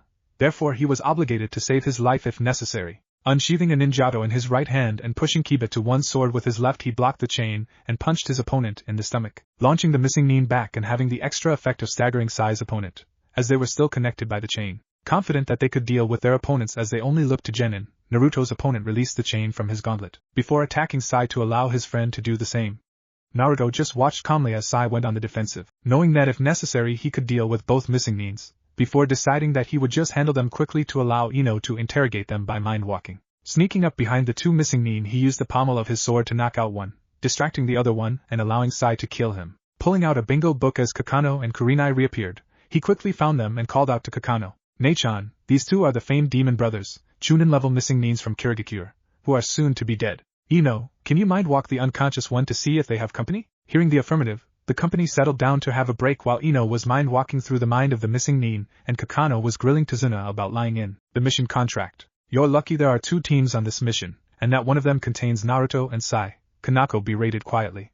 Unfortunately Kiba picked up on the last part. "What's so great about Naruto and Sai? Not to sound disrespectful, but they're just genin, aren't they?" Kiba knew that he owed Naruto his life, so he tried not to insult him. Due to certain circumstances, both of them had received training that is higher than an ANBU. The Naruto you knew at the academy was just a clone that was told to act stupid so that people would underestimate him. Both have vast experience in the field as both have worked with the ANBU Black Ops on certain occasions, all of which are classified. The reasons for this is classified too, although it will be revealed during the finals at the Chunin exam, as due to the NE laws that the Sandaime made, it is impossible to skip shinobi ranks. Along with the fact that he wants to make a lot of publicity for Konoha, Kanako explained after cursing her big mouth. She shouldn't have mentioned it at all. All of the genin looked at Naruto and Sai, who were watching out for Ino, in awe. The thought that someone their age had been on a bunch of highly classified missions was awe-inspiring. A few minutes after this revelation, Ino came back out from walking the mindscape of the second of the demon brothers, having found the information that she was looking for. She then sat down and accepted a drink of water from Kanako, while Naruto was cutting of the heads of the demon brothers. Alright, the demon brothers are 2 of a group of 4 missing nin that are working for Gato, who wants the bridge builder eliminated. The other 2 are Momochi Zabuza, the demon of the hidden mist, and someone they just know as Haku. I looked through their memories and apparently Haku can use ice techniques, and was also trained as a hunter nin. Ino explained briefly after gulping down some water. However, the demon brothers were just used to see what our strengths were, as they knew that Haku was watching from the nearby tree line. Gato also mentioned a group of missing nin from Amigekure that he would hire if Zabuza's group weren't up to the task. In that case it is likely that Zabuza himself will have a go before we reach Tazuna's house. We will camp here for the night and finish the journey tomorrow. It would be a bad idea to be walking into a potential ambush after sundown. We will have a guard shift through the night, as thankfully there are 8 of us, meaning 4 shifts of 2. First will be Naruto and Kiba, then Hinata and Shino, Ino and Sai, and me and Kurenai, Kakano outlined. One last thing, sensei, one of the missing nins from AIM was called Aoi Rokusho. I thought that it might be of some relevance, Ino said as the others began to wander off to bed. Naruto's eyes sparked with this information, as Aoi Rokusho was a traitor to Konoha, and also possessed an heirloom from his family. The next day all were woken up by Kakano and Kurenai, and they began traveling to the land of waves once more. Halfway through they came to the shoreline of the land of fire, and Tazuna directed them to where a man with a paddleboat was waiting anxiously to ferry them across. Tazuna, I cannot take them all at once, and I will not make 2 journeys, as Tazuna was trying to find a way to answer. As he didn't want to lose half of the shinobi guarding him, Kanako turned to Naruto. Can you make another boat using your Uzumaki bloodline? Naruto studied the boat intently before nodding. He then moved a few meters away down the shoreline and sat down on the sand, palms in front of him. He then began to channel intense chakra. Everyone turned to watch what he was doing, and Kiba opened his mouth to speak before Kanako stopped him, saying quietly, "Hush, he needs to concentrate." The teams, disbelieving apart from Kanako, Kurenai and Sai, watched as Naruto molding his chakra in an exact replica of the boat beside them, oars and all. A quick burst of chakra later, and there was an exact copy of the first boat in front of Naruto, who reached into a pocket on his vest for a chakra pill. He then came over and said, "We will travel with Tazuna in this boat while Kurenai's team follows us across using the secondary boat." Kurenai walked over to the boat before stepping into it, as if it was a completely normal occurrence. As the 2 boats set off into the mist, Kiba whispered to Kurenai, "What was that? I have never seen that much chakra before, and didn't know it could be used to create solid objects. It can't, not normally anyway. The ability is the Uzumaki bloodline, and it allows them to create fully functioning objects purely from their chakra, as theirs is slightly different from that of normal ninja."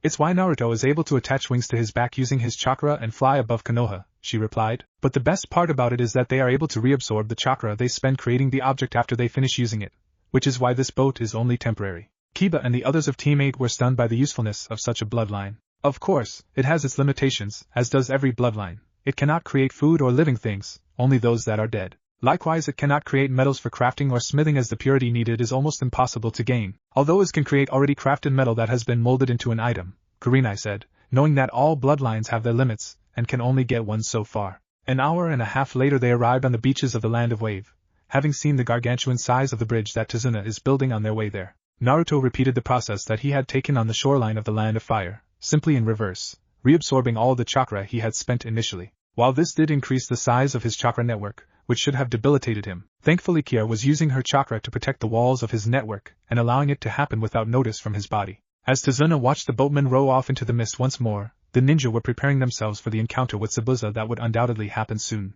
Kanako-sensei, I request permission to be the one which engages Zabuza. Naruto was known to be serious by all as they heard the mode of address he used for Kanako. The boy was silent for a moment as Kanako considered the request, before pressing his case. We know that he cannot beat me in either ninjutsu of Kenjutsu, which are likely to be his two main strengths, and if he presses in taijutsu, I can definitely match him even if he has the advantage in strength and size. I will have the advantage in speed. Kanako thought for a moment more before nodding silently. Naruto was best suited to take on the A-rank missing nin, as he was an S-rank nin already in the bingo book, due to his exploits as Konoha's deathly angel over his supposed academy years. Add to that the fact that Naruto could beat Zabuza in his greatest strengths, and it was pretty much game over for the former Kiri Shark captain. Naruto placed himself next to Tazuna as the group walked quietly down the wide dirt road. When the mist began to set and the shinobi all began to tense, game on. Seeing a presence through the mist, Hinata quickly threw a kunai towards a nearby tree. Kiba, checking to see what it was, came back with a kunai and a terrified white rabbit. Team 7 and the Jounin, on seeing the rabbit, immediately knew that it was a Kawarimi, as the rabbit's fur indicated that it had been raised inside a house. Naruto's ears picked up the sound of a heavy object passing through the air. Hump, hump, hump. Get down! The shout rang from 4 different throats, those of Naruto, Kanako, Sai and Kurenai. They ducked just in time to avoid being cut in half by what looked to be a massive sword, which proceeded to be lodged in a tree behind the group. After checking that everyone had indeed managed to get down in time, the group looked up at the man now balancing on the massive hilt sticking out beside the tree the blade was buried in. Momochi Zabuza, missing nin of Kirigakure, wanted for attempting to assassinate the Yondaime Mizukage, renowned as the demon of the hidden mist, and later one of the 7 swordsmen of the mist, Kanako said as she watched Zabuza carefully. Ataki Kanako, the woman said to have copied 1,000 jutsu with her Sharingan, to the point where she is known as Sharingan Kanako. I must say, I was surprised to hear that you were a woman, after all those years being known as a man. Fighting you will be fun, Zabuza said in a condescending voice as he looked over the Konoha genin. It won't be me you're fighting, but him, Kanako replied, pointing to Naruto. Ha, you expect a genin to beat me? I thought you shinobi from Konoha disliked the idea of needless sacrifice, Zabuza crowed, thinking that Kanako had lost her nerve. I requested to fight you, Zabuza. After all, I do like sparring fellow Kenjutsu masters, Naruto said, drawing his twin ninjatos, which now had seal along the blades towards the hilt. If you requested to fight me, then who am I to deny your wish? Zabuza asked rhetorically before forming hand seals for a jutsu. Water style. Hidden mist jutsu. Almost instantly the battlefield was covered in a dense mist that was almost impossible to see through. Naruto silently released some of his chakra weights down to level 2 out of 20, they had been at level 9. And completely took off his 5 layers of resistance seals. The result being that Naruto would be a complete blur to anything other than a 3-tomo Sharingan. There's no point, Zabuza, in using the hiding technique. I can still sense your chakra. And it seems you're in the process of making a water clone, Naruto announced, confident that he would win, as his skills countered or beat Zabuza's own. Meanwhile Zabuza was cursing internally. He loathed sensor ninjas, especially ones that could actually do some damage, as they completely nullified the usefulness of his favorite technique. He therefore abandoned the jutsu, as it was now just wasting him chakra. The mist slowly dissipated to reveal Zabuza standing on top of the water of the river that separated the Land of Waves from the mainland. Well, now that you can see me, perhaps it's time to introduce myself, and see if you know who I am. And with that rather relaxed statement Naruto flared his chakra into the form of 2 wings. Shocking Tazuna, Zabuza and watchers that were hidden in the trees. What the hell is Konoha's deathly angel doing here? In fact, what is Konoha doing here? Killer bethought in his head. He and his team of Omoi, Karui, Samui and Yujito had received a contract from the Land of Waves to protect a certain bridge builder from being killed. And it seems Konoha had too. And although he didn't like to deal with Konoha unless absolutely necessary, he didn't like the idea of going back to Kumo with a failed mission either. Let's see how this plays out. Either we will have to deal with Momochi Zabuza or we will have to deal with Konoha. Although this should be a good chance to see how good this kid really is. Back on the water, Zabuza was spluttering in disbelief. Konoha's deathly angel is a genin? Zabuza couldn't contain his horror, turning to Kanako. Yep. Kanako gave him a thumbs up and an eye smile. I did most of my missions while a blood clone took my place at the academy and acted like a complete dope, Naruto said, how he loved messing with people's heads. But the first sighting of you was 3 years ago, which means that you were on a mission in Kiri, which was a battleground at the time, at around the age of 9. Zabuza was now pointing comically at the utterly relaxed Naruto. Yep, same as Sai. Naruto chirped at Sai, who was by now insanely bored and had gone back to drawing. Oh shit, come on, I don't think I am able to take Konoha's deathly angel, Konoha's panther, Sharingan Kanako and Konoha's genjutsu mistress. Zabuza shouted at himself internally, but his sense of pride won out, and he readied his familiar blade. The Kubikuribocho, so it seems this will be a Kenjutsu match then? Naruto asked, readjusting his grip on his twin ninjatos. The two simply stared at each other for the next few minutes, the tension between becoming almost physical as the two worked up their adrenaline systems unconsciously. Then a leaf flew across Naruto's field of vision, and the next thing all the spectators knew, he had his ninjatos blocked by Zabuza's sword as Zabuza went on the defensive. Holy shit, he's fast. I barely got Kubikuribocho up in time to stop myself from being cut in half. Zabuza thought worriedly as he and Naruto looked into each other's eyes. Naruto then moved backwards a few paces before intoning gravely, Uzumaki style, Dance of the Bloody Thorns and Roses. Zabuza's eyes widened as Naruto then began to spin elegantly into forms, each one whirling around his frame, only making small cuts. But Zabuza saw a flaw that he could exploit and swung Kubikuribocho straight at what he thought was Naruto to get him to stop attack. What he didn't expect was for Naruto to roll over the blade and inflict deeper cuts on his right arm, right side of his torso, right thigh, and right calf. Zabuza hastily retreated, and cursed himself for his carelessness. It seemed that the tendons in his right arm and right leg had been cut, impairing his mobility and his ability to wield his blade. Naruto grinned, about to go in for the killing move when senbons sprouted from Zabuza's neck, ice senbons, which meant that Zabuza's accomplice, this Haku, was a Yuki clan member. Naruto's eyes widened at the implications. He could use this to perhaps recruit the two into Konoha's forces. Thank you for your assistance in allowing me to deal with this missing nin, Konoha nin. Naruto turned at the rather young and melodious voice.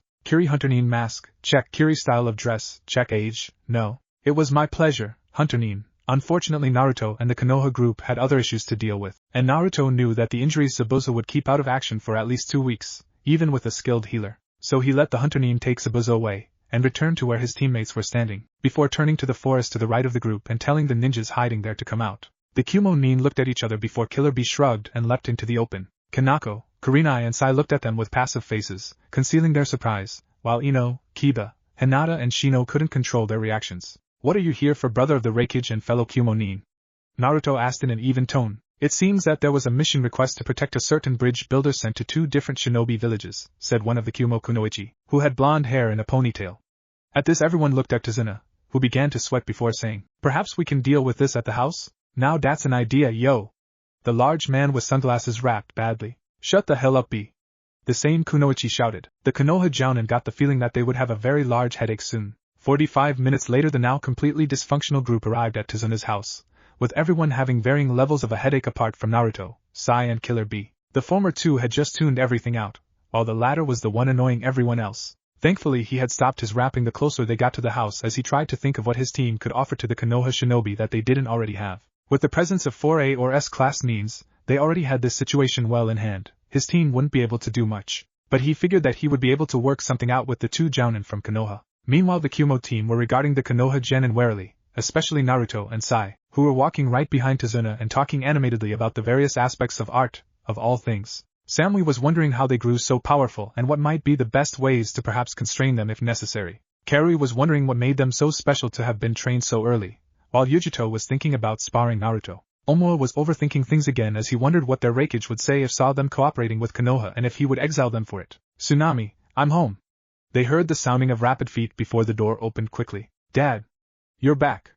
And you did bring a lot of ninja back with you, she said in a slightly hesitant tone at the end, as she regarded the various looks of the ninja standing in front of her house. Well, there seems to have been a bit of confusion. Eyebrows of many of the shinobi rose slightly at this before Tazuna continued, but I am sure we can figure something out. All of the shinobi then followed Tazuna into the house apart from B, Kakano and Kurinai, who stayed outside in order to figure out what they were going to do in regards to the organization of the mission. In the house, the shinobi of the 2 different villages were regarding one another carefully, before Kiba burst out. Why the hell are we working with Kumo nin anyway? I mean, weren't we enemies? Just because we were enemies during and after the 3rd Shinobi War, doesn't mean we are currently. That is the way of the shinobi world. Those that are your enemies now may one day be your friends, spoke Naruto in a calm tone. And don't get me started on you, what the hell was that about you and Side being Konoha's deathly angel whatever it was? Kiba demanded, turning on him. The Kumo genin just watched on bemusedly. Naruto sighed heavily before bringing out his bingo book and telling Kiba to go to page 34 before handing it to him. Kiba did so, with Hinata and Shino reading over his shoulders. Konoha's deathly angel. Name, unknown. Ninjutsu. SS-ranked abilities on ninjutsu, able to hold his own with some of the best in the field. Kenjutsu. SS-ranked, able to defeat members of the Seven Swordsmen of the Mist with ease, master of the Uzumaki styles and dances. Taijutsu. S-ranked, able to defeat and outlast Mado Gai, Konoha's taijutsu master, created his own style, able to adapt to any situation. Genjutsu. A-ranked, able to defeat and outcompare most in the field of genjutsu, but it is his weakest field. Fuinjutsu. SS-ranked, reportedly a sealing master better than Jiraiya of the Sannin, able to use seals in the midst of battle by drawing them in midair. Bloodlines. Has the Uzumaki bloodline to make temporary solid objects through his chakra alone. Seem to has an unknown bloodline allowing him to mix his affinities. Age unknown. Associates. Typically seen cooperating with his partner, Konoha's Panther, or Sharingan Kanako. Trained from an early age by some of Konoha's best shinobi, but reason for this is unknown. First sighting, midst of the Kiri bloodline purge 3 years ago. Battle of Bone Fires where he and a team of Konoha's ANBU held off over 20 enemy Nin and 50 mercenaries while other teams were evacuating Kagaya survivors from the clan. Compound. Created 2 solid wings connected to his back while fighting subconsciously. S-ranked approach with supreme caution as this shinobi is approaching the rank of SS, which only a few members in history have ever held. The most recent being the Yondaime Hokage. Kiba looked up as he finished reading before saying, "Holy shit." In his shock, the bingo book fell from his grasp and the red-headed Kumo Kunoichi made an attempt to catch it, no doubt to read the contents. But before she could do so, Naruto's hand snatched it out of the air. And he quickly put it back in his pocket, smiling slightly. A few moments later the door to the living room in which they were all gathered, rattled open as Kakano, Kurenai and B all walked in smiling. The genin all looked at them curiously before Kakano decided to explain. We decided that neither group wanted to go back to their village without a completed mission report, so we decided that we may as well complete this mission together. So now that that has been decided, we may as well give introductions. As Konoha has 2 teams present, we will go first. I am Hataki Kakano, Jounin Sensei of Team 7 Foot, Yamanaka Ino of Team 7, Sai of Team 7, Uzumaki Naruto of Team 7, Yuhi Kurenai, Jounin Sensei of Team 8, Aburame Shino of Team 8, Inuzuka Kiba of Team 8, Hyuga Hinata of Team 8. The Kumo Nin glanced at one another, before Killer B decided to set the example. Killer B, Jounin leader of Team 3, Niyujuto of Team 3, Oma of Team 3, Karui of Team 3, Samui of Team 3. Well, now that we all know others, how about we go spar and see how we stand with our shinobi brothers and sisters? B managed to create a clear meaning in his sentence while rapping, although the fact that he was rapping in the first place annoyed the hell out of everyone. Kanako sighed, but agreed that it was necessary to be able to formulate a plan properly, even if she would have liked to try and keep some of their abilities secret. Several minutes later, in a rather large clearing in the middle of the forest, and away from prying eyes, the shinobi gathered to debate who should spar who in the opposing teams. Perhaps we should have free-for-all spar between one person from each team? Kanako suggested, getting annoyed at the arguments some of the genin were putting up about wanting to fight certain people. But my team has extra, who gonna fight her? Killer B rapped as he pointed at Yujuto. I am sure that Naruto will be happy to fight 2 rounds, am I right Naruto? Kurenai asked, only to receive no response. All 3 jounin turned to see Naruto casually reading a book as Kiba was trying to shake him out of it. Kurenai immediately turned to Kanako and said, he was infected.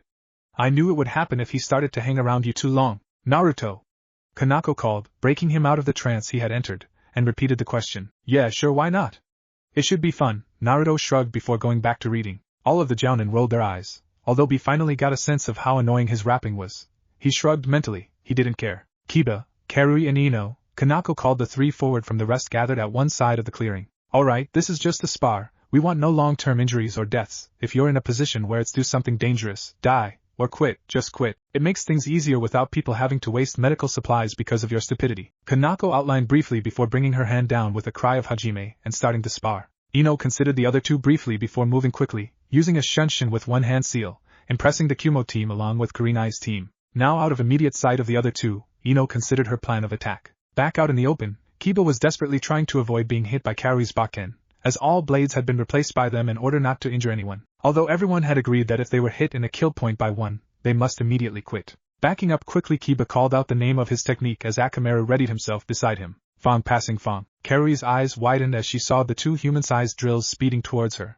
and ducked at the last second, collapsing to the ground, the drills just missing her by inches. Kiba pulled out of the technique just as he was about to crash into the trees ahead of him. He turned to repeat the maneuver, only to find Karui immediately in front of him with her bakken pointing towards his heart. Kiba understood that he had lost, moving out of the way to watch the remainder of the match. Ino was watching from above, as she had walked up a nearby tree while Kiba and Karui were occupied with fighting each other. Seeing that Kiba was out, she sent a clone to distract Karui momentarily. As Karui turned to face the incoming clone, she didn't notice that it was just an illusion, as it wasn't touching the ground. As she did so, Ino dropped from the branches overhanging the clearing behind Karui and tapped a pressure point in her neck, knocking her out smoothly. Over in the group of spectators, Kakano smiled. Ino had just won without revealing any of her techniques other than the one-hand seal shunshin, which was often disregarded as being ineffective by combat ninja. Kurenai and Killer Bee had just come to the same conclusion, realizing that this girl, and in essence Kanako's entire team, hated revealing their abilities unnecessarily. Shino, Samui and Naruto, same deal as last time,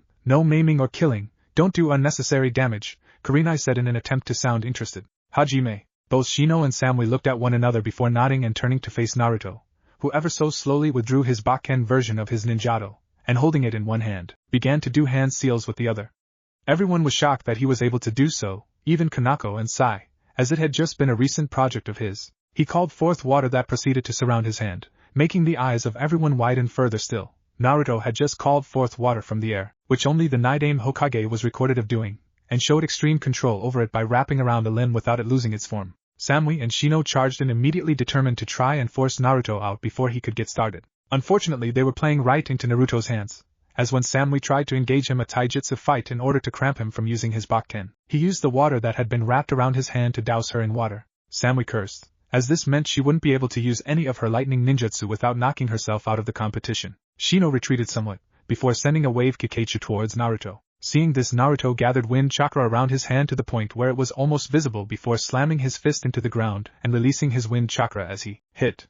The result was a massive amount of the Kikaichu being launched into the air. Uzumaki-san, you have just given me an advantage, as all of my Kikaichu have the ability to fly, Shino said briefly before telling his Kikaichu to attack. Naruto was only able to think of one technique that he could use to deter Shino without killing many of the Aburame's Kikaichu. Hurricane style, Hurricane Sphere. Naruto created a sphere surrounding himself, comprising of layers of lightning, water, and wind. I suggest you forfeit Shino, as none of your Kikaichu will be able to pierce this sphere without being fried, drowned and cut to pieces, and I do not want to weaken you for the battle ahead, Naruto said, as he had worked out his personal ultimate defense technique. Shino paused, receiving messages from his Kikaichu telling that what Naruto said was correct. He thought silently for a few moments more, considering actions he could take and their outcomes, before he bowed his head and left the field. Naruto then deactivated his Hurricane Sphere before turning to Samui. As you are unable to use lightning ninjutsu, which is typically the primary elemental affinity type for those from Kumo, shall we make this a taijutsu match? Naruto asked, smiling grimly. And who said that lightning is my only elemental affinity? Samui had a sudden grin on her face before announcing, water style. Water bullets. She spat 6 high-powered bullets at Naruto, who, seeing the hand sign chain and guessing the technique, was already performing a counter technique. Earth style. Earth rock wall. Samui just watched silently as her water bullets hit the earth wall ineffectively. As the wall collapsed after it had been used, Samui eyed Naruto. Just how many elemental affinities do you have? She couldn't help but ask with slight exasperation. 4. Why? Naruto was oblivious to the sense of shock rising up from the Kumo ninja. Never mind, it's just not cool to face a guy with 4 affinities, Samui sighed before moving in for taijutsu. As she tried to get beneath Naruto's guard, she could sense that Naruto was coddling her and allowing her to try and hit him. Naruto eventually got bored of the light exercise and struck a pair of pressure points on Samui's arms, rendering them useless. Samui then moved to try and kick the living daylights out of Naruto before he knocked her out. Talk about bloody troublesome, he thought. You immobilize her arms, and so she immediately tries to kick you instead. He then picked up the unconscious Samui and carried her over to the watching group. Was it really necessary to toy with them, Naruto?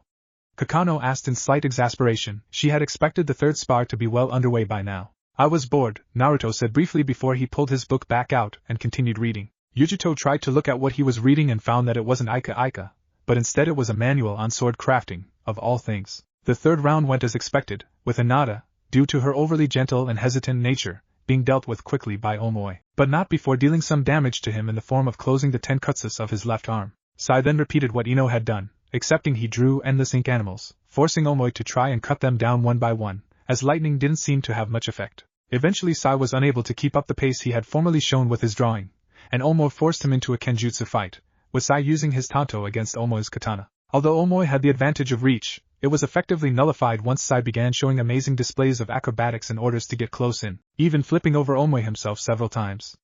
The two Bakken started to crack under the constant impact of the two fighting. Eventually it ended in a rather spectacular finish as Sai used his chakra to stick one of his hands on the side of Omoi's Bakken, and when Omoi drew back for a downward slash, released it, allowing Sai to get directly behind him and poise his Bakken at Omoi's jugular. The Kumo shinobi were rather depressed at this, as although each of them had beaten the Konoha genin from Kurenai's team, none of them had beaten any from Kanako's team. Although Karui was feeling the worst, as Samui and Omoi had lost to genin who were in the bingo book, while she had just lost to a normal genin. By this stage Yujito was almost feeling jittery, and she wasn't exactly sure why, as she knew that Naruto wouldn't kill her, from what she had seen from his match against Samui. She just put it up to nerves. Oh please kitten, it's because you're excited to be fighting him. After from what I have seen from your reactions, you like him. Matatabi put her thoughts in helpfully. I do not like him. He is from Konoha. It wouldn't work, Yujito thought back. You sound like you have actually considered it, and I can see why, Matatabi responded, before sending Yujito mental images of her in front of a huge viewing screen watching Yujito's memories of Naruto. Yujito growled mentally, before blocking out Matatabi's voice to concentrate on the spar at hand. Naruto watched as various emotions ranging from denial to possessive want crossed Yujito's face, cementing his suspicion that she was a Jinchuriki. The odd chakra he had felt when he used his sensor abilities had been what initially made him suspect her, and even though Kier had said that it was unlikely that a Jinchuriki could have such good control over their Biju's chakra, he had continued to suspect. Now that his suspicion was cemented, he was also sure that Killer Bee was a Jinchuriki as well, although that was openly suggested due to the ox tattoo on his shoulder. He guessed that due to his Senja heritage they didn't know the same about him, so he made sure not to use Kier's chakra. Although he had to put it out there, that look of possessive want that had crossed Yujito's face earlier had scared him. It was a mildly more controlled version of the same face that children make when they have something they absolutely want to play with. It scared even more that she had been looking directly at him when that look crossed his face. Naruto shivered. He just had a feeling that no matter what he did, Yujito getting her way would be unavoidable. Kanako watched in amusement as the two regarded each other, as did Kurenai and Killer Bee. The two were acting in a way no one had ever seen before.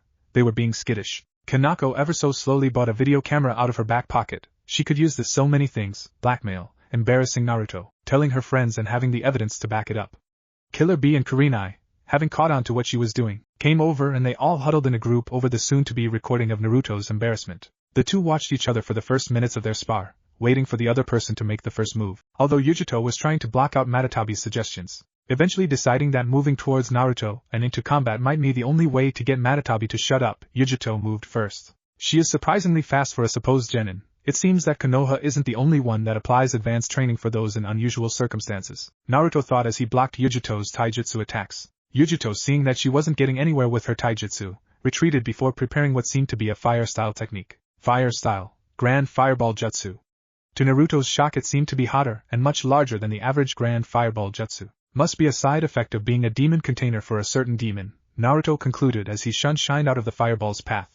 As he watched it hit the trees behind where he had been standing, he added another thought to that statement. I am so glad Sasuke isn't here. He would be seething with jealousy, might even start a war over it. Naruto ducked under the bakken that was swung by Yujito, and he moved behind her in an attempt to knock her out with the pommel of his own. It didn't work, as Yujito did the strangest thing one could do in the middle of spar. She collapsed into Naruto, causing him to miss and the two of them to fall over with Yujito on top. Everyone's eyes grew wide, apart from Samui and Karui, who knew what Yujito was doing.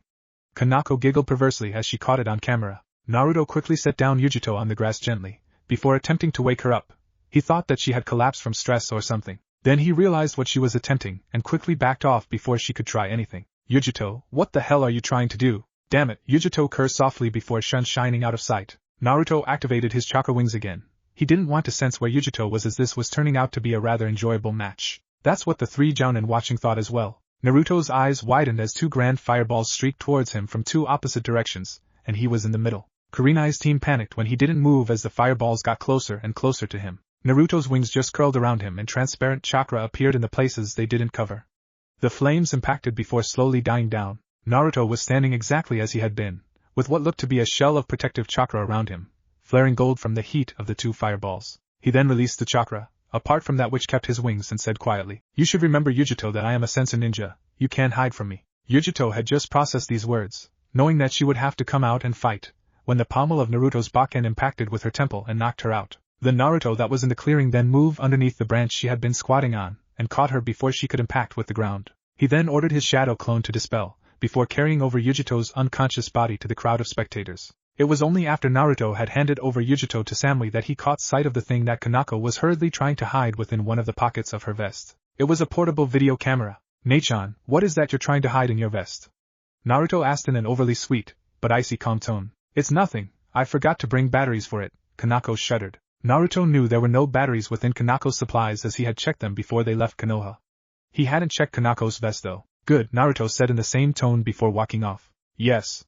All three Jounins thought simultaneously, mentally fist-pumping at the thought of such useful blackmail material. Kanako had made an agreement with Killer Bee that they would share such material in order to embarrass each other's students. It had been 2 days since the spars between the teams, and both Kurenai's team and the Kumo had been training like crazy. Everyone had agreed that they would have a similar sort of spar before they went home, although the event everyone was keen for was the Chunin exams. As everyone had agreed to compete, Naruto and Sai were currently the ones guarding Tazuna as he continued construction of the bridge. "Tazuna!"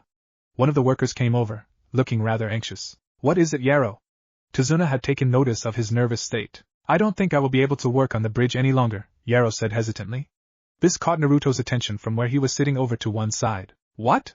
"But we agreed that we would finish this bridge no matter what it took." Tazuna was shocked at the sudden resignation of one of his most faithful workers. "But Gato will kill us for it. Is this act of defiance worth our lives?" Yaro objected. "I will not be cowed by Gato." Tazuna turned to the rest of the workers. "Lunch break.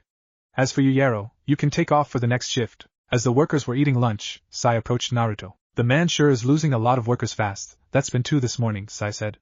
Naruto knew what he was hinting at. He sighed. "I'll approach him after the lunch break is over about using my shadow clones," Naruto said. And indeed 15 minutes later, just after Tazuna had ordered the workers back to their stations. "You seem to be losing a lot of workers, Tazuna," Naruto said, working him into the subject. "Yeah, well, not many are willing to risk the lives of what families they have, especially if there are women or children in those families." Tazuna knew the reasons why so many had quit. "What would your reaction be if I said I was able to fix the problem and give you all the workers you need? I would beg you on my hands and knees if necessary to get you to do so." Tazuna obviously thought that Naruto was joking. "That won't be necessary. Mass shadow clone technique."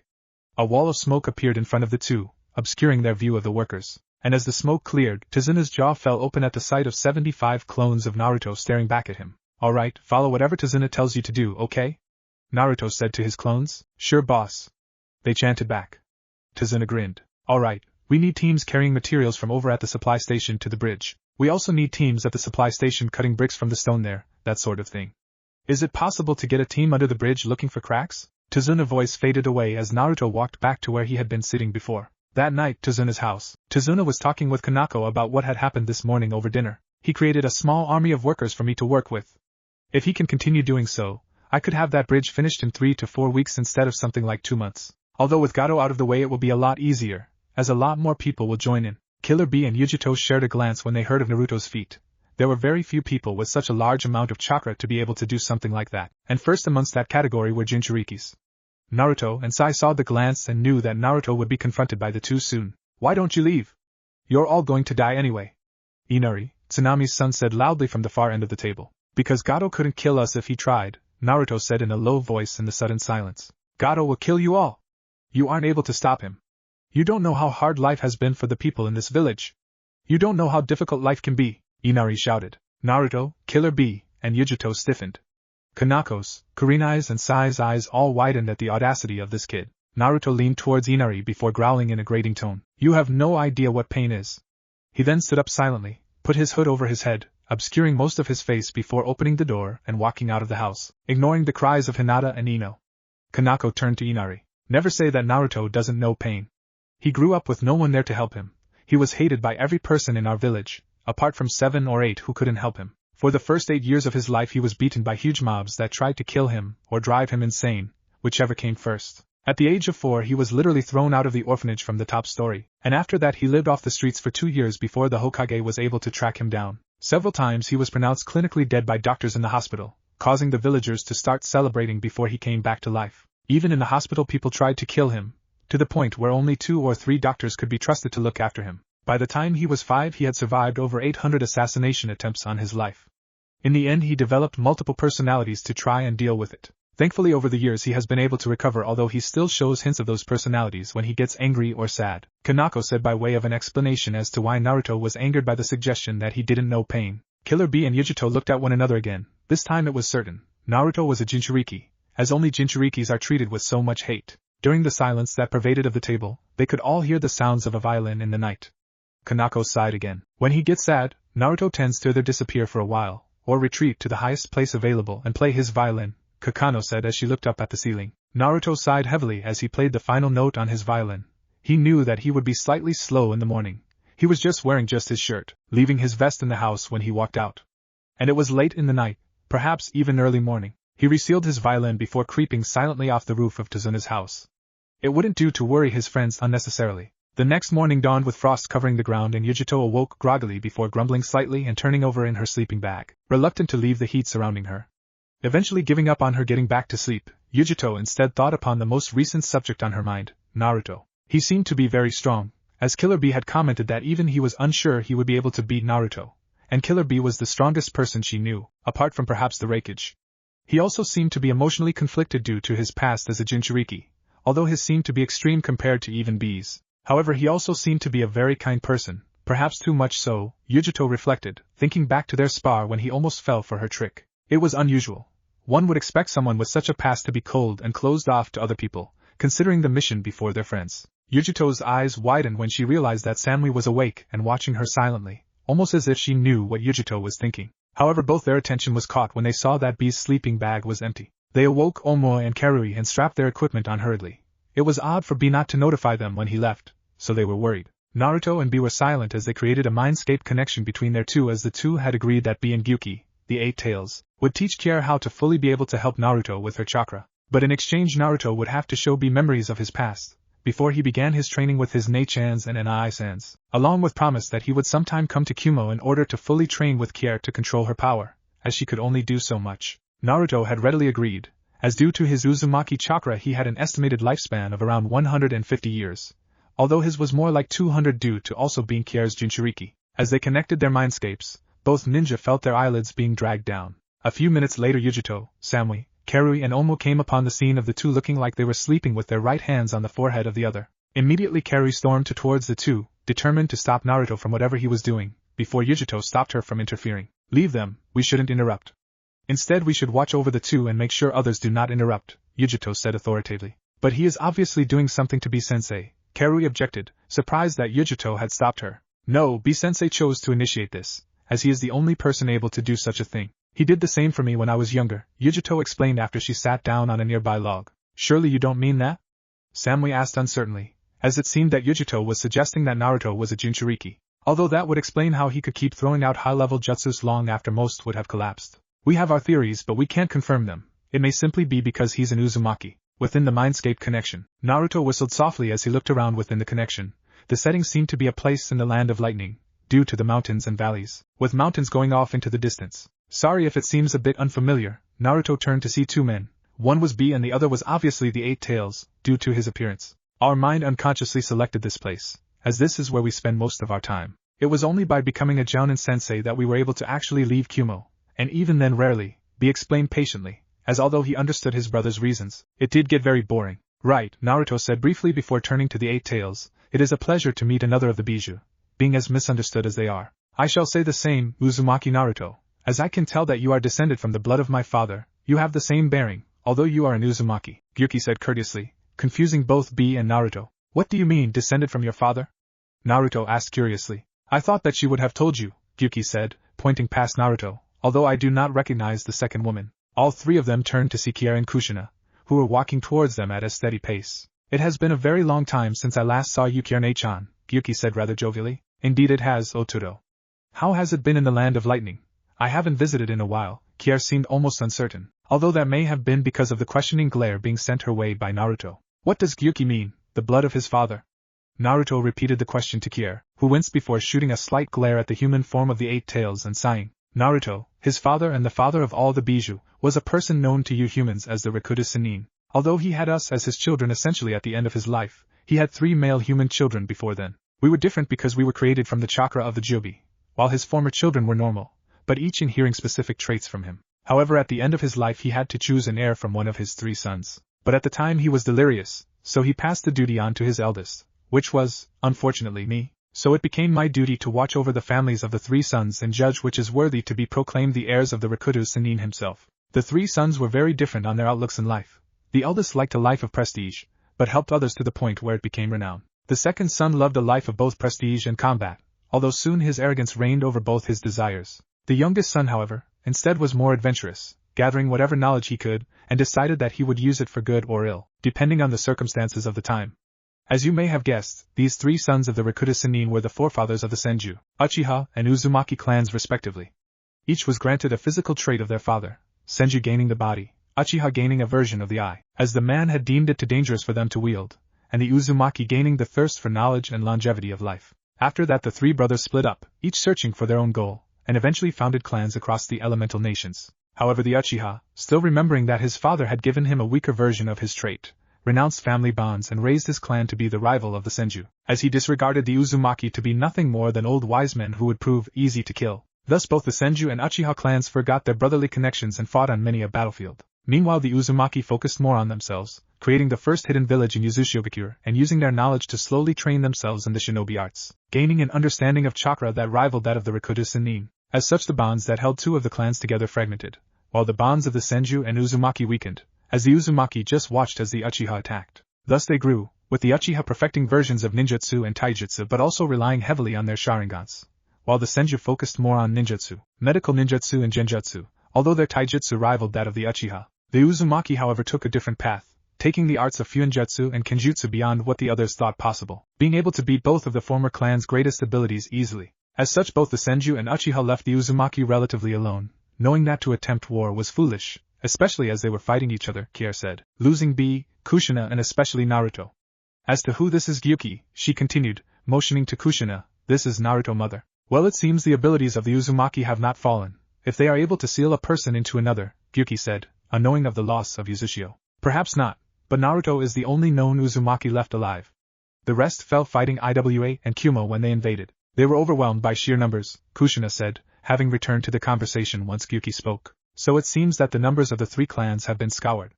The sword that existed now lies shattered and peace has been lost to the world. After the Senju and Uchiha killed each other off, only the Uzumaki were left to restore peace to the world.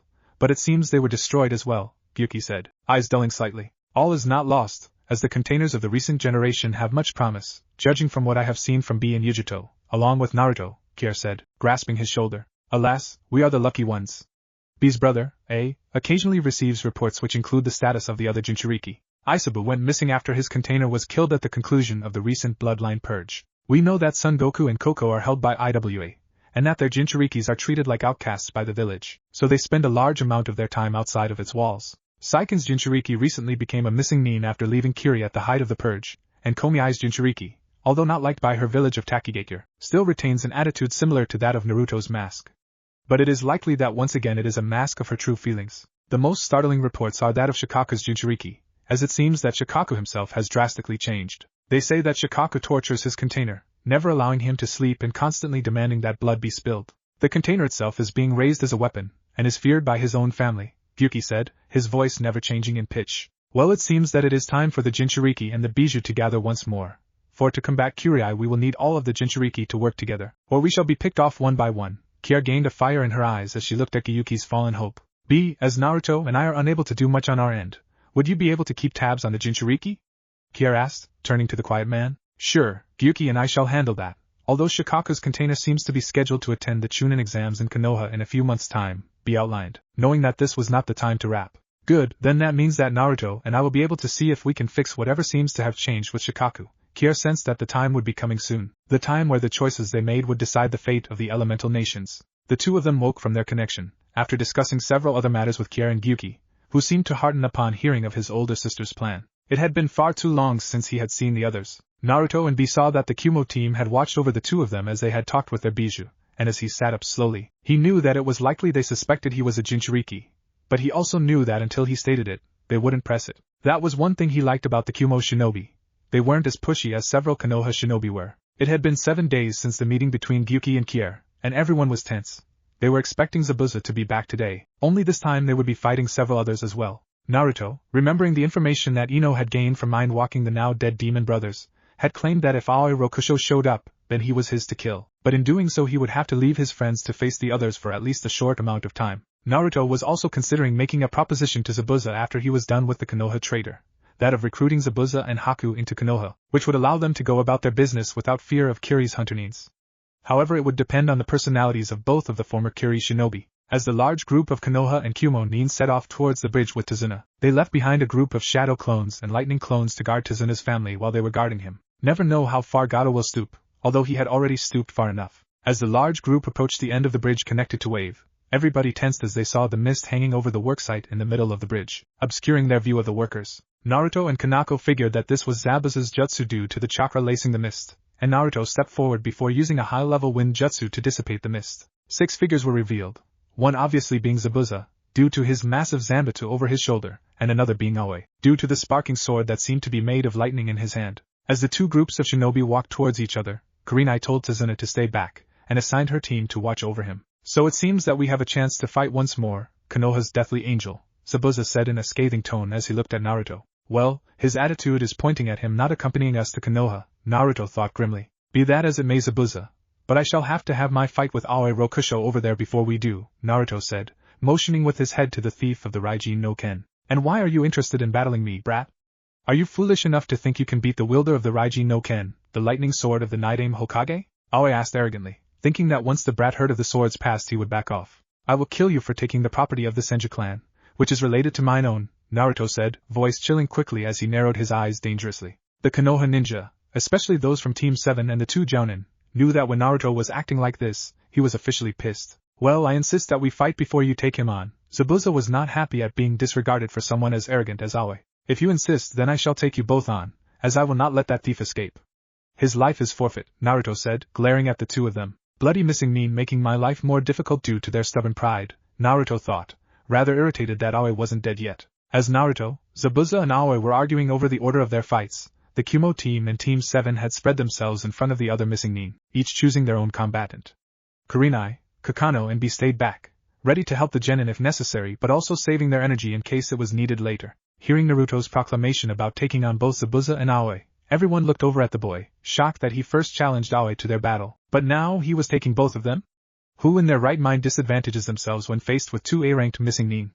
Well, Naruto does. As Naruto, Zabuza and Aoi began to stare at one another, Aoi began to wonder why Zabuza had not activated his hidden mist jutsu yet. As he turned towards Zabuza slightly in order to ask that very question, Zabuza answered, Doesn't work, tried it already, but the brat is a censor, and a very good one at that. He could tell when I was making a water clone while in the mist. Slightly unsettled by this information, Aoi turned back to Naruto, who had drawn his twin ninjatos and was beginning to form his 2 wings behind him. The Sandaime Hokage and Naruto had realized that Naruto did it almost subconsciously in a fight, and on many missions while his clone was at the academy. Naruto had to wear seals in order to stop it from happening, in order to stop other villages identifying him as Konoha's deathly angel. Aoi and Zabuza looked on as Naruto directed small amounts of his chakra to the seals on the blades of his ninjatos. All of a sudden the right one seemed to gain a field of lightning around it while the left did the same with wind, as one could see tiny bladed shapes whirling around the blade. When Zabuza saw this his eyes widened.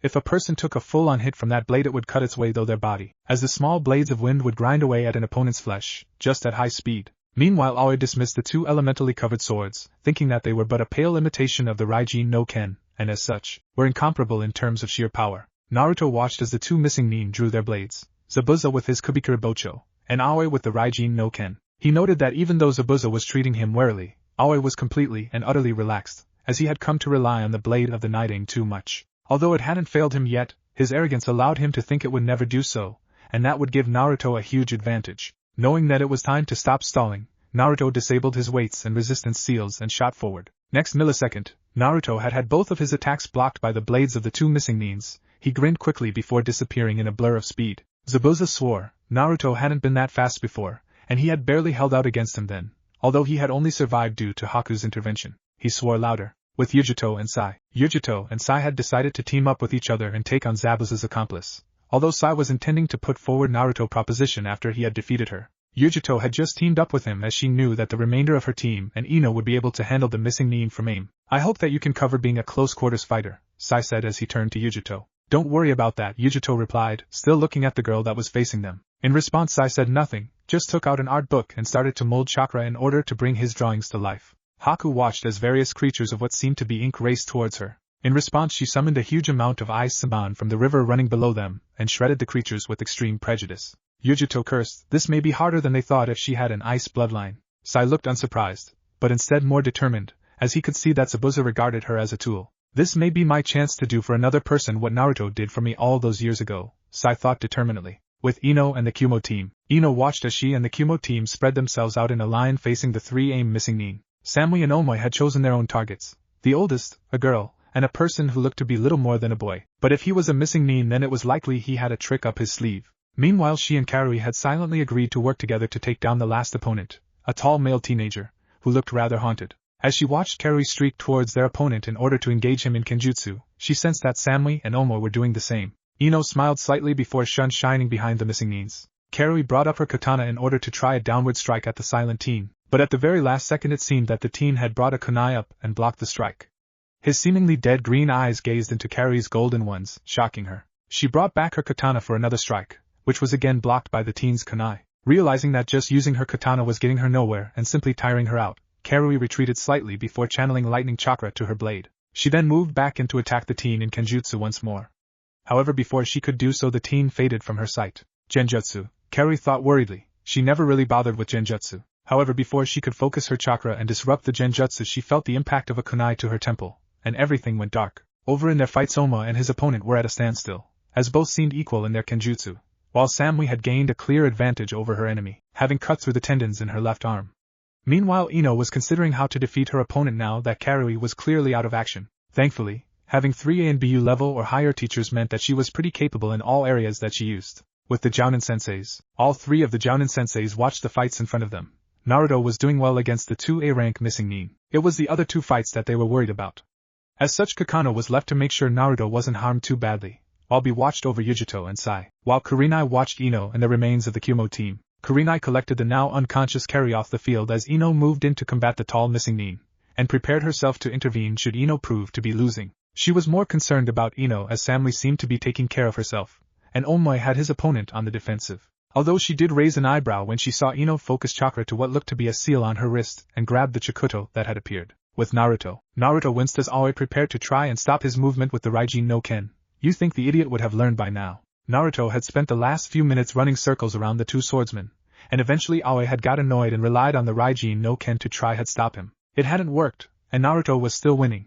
Both Zabuza and Aoi bore various scuff marks and cuts, while Naruto had none. Seeing a chance to finally end Aoi as he turned the wrong way, Naruto ran up behind him, little more than a blur, and kicked Aoi's knees from behind. And as Aoi fell backward slightly, Naruto used one of his ninjato and separated the traitor's head from his body. Zabuza watched on as Naruto gathered the Nidaime Hokage's blade in Aoi's head and sealed them away within a sealing scroll, before readying himself as Naruto turned to him. Naruto looked at Zabuza evenly. Zabuza, I would like to make you a proposition, Naruto said. Why on earth would you make me a proposition, when we both know you can easily kill me and take my blade? Zabuza asked, grudgingly admitting that Naruto was superior. I am not interested in Kubikuribocho. Instead, my offer is to recruit both you and your accomplice, Haku, into Konoha, as Haku is not the last of his clan and has family there. Naruto said, slightly angry by the fact that Zabuza considered his sword over his accomplice. Why would your Kage want either of us? It would bring nothing more than trouble for Konoha, and Haku would be treated as little more than a breeding machine for your power-hungry civilians. In fact, how the hell do you even know of Haku, as you have never met him apart from that small encounter where he acted as the hunter nin? Zabuza refuted. One of our number is a Yamanaka, who retrieved the information from the demon brothers before they died, Naruto said, shortly, liking this man less and less. But you would rid me of my weapon if he accompanied you to Konoha, Zabuza said, finally stating that he saw Haku as nothing more than a weapon. Naruto didn't respond, blurring behind Zabuza. If you won't allow me to take him, then I shall ask him myself, Naruto said harshly into the missing nin's ear. You will have to kill me before I allow you near him, Zabuza said, turning, with his blade sweeping around. And you can't stop me from doing so, Naruto said, ninjatos at the ready. Ah, but you aren't the only one wearing chakra weights, Zabuza said, and with a burst of chakra, released them. Naruto and Zabuza re-engaged with blurs of speed, causing sparks to fly from their colliding blades. With Sai and Yujito cursed. If there is one thing I can say about this girl, she thought, frustrated, it's that her use of ice makes it really hard to deal with her. I mean, waves of ice senbons, and now this mirror dome jutsu? Along with the fact that she can do one-handed seals, and she is a pretty nasty surprise. Sai was in a slightly better condition, being outside of the dome, and was considering when he was going to put forward Naruto's proposition, as the fake hunter nin was more difficult to defeat than he had anticipated.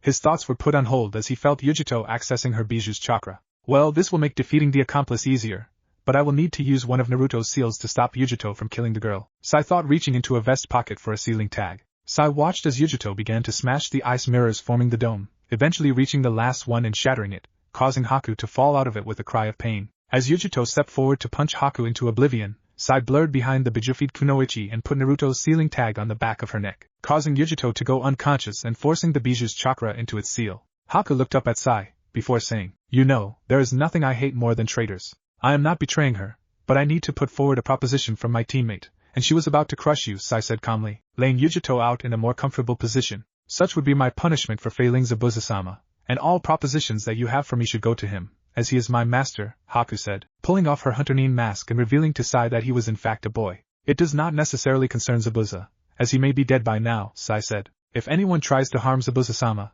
then they will die," Haku said, determination clear in his voice. "Do you really want to live your life as a tool to a man who doesn't really care if you live or die, unless it stops you from completing his goal?" Sai asked, seeing if he could get Haku to question his loyalty. "Yes," Haku replied briefly. "Why? He saved my life." So, with Ino, Samui and Omo, Samui had killed her opponent, and had moved off to help Omo with his, as he had been having a little trouble once his opponent had revealed that he could leech chakra through mere touch. Meanwhile Ino was sneaking up on her opponent as her Kage Bunshin, which had been taught to her by Naruto, distracted him by attacking with a Chikuto. As her Kage Bunshin thrust at her opponent, he moved closer to Ino's hiding place by coincidence, as he tried to back off. Seizing the opportunity, Ino bolted out of her hiding place, and knocked him out with the handle of her kunai.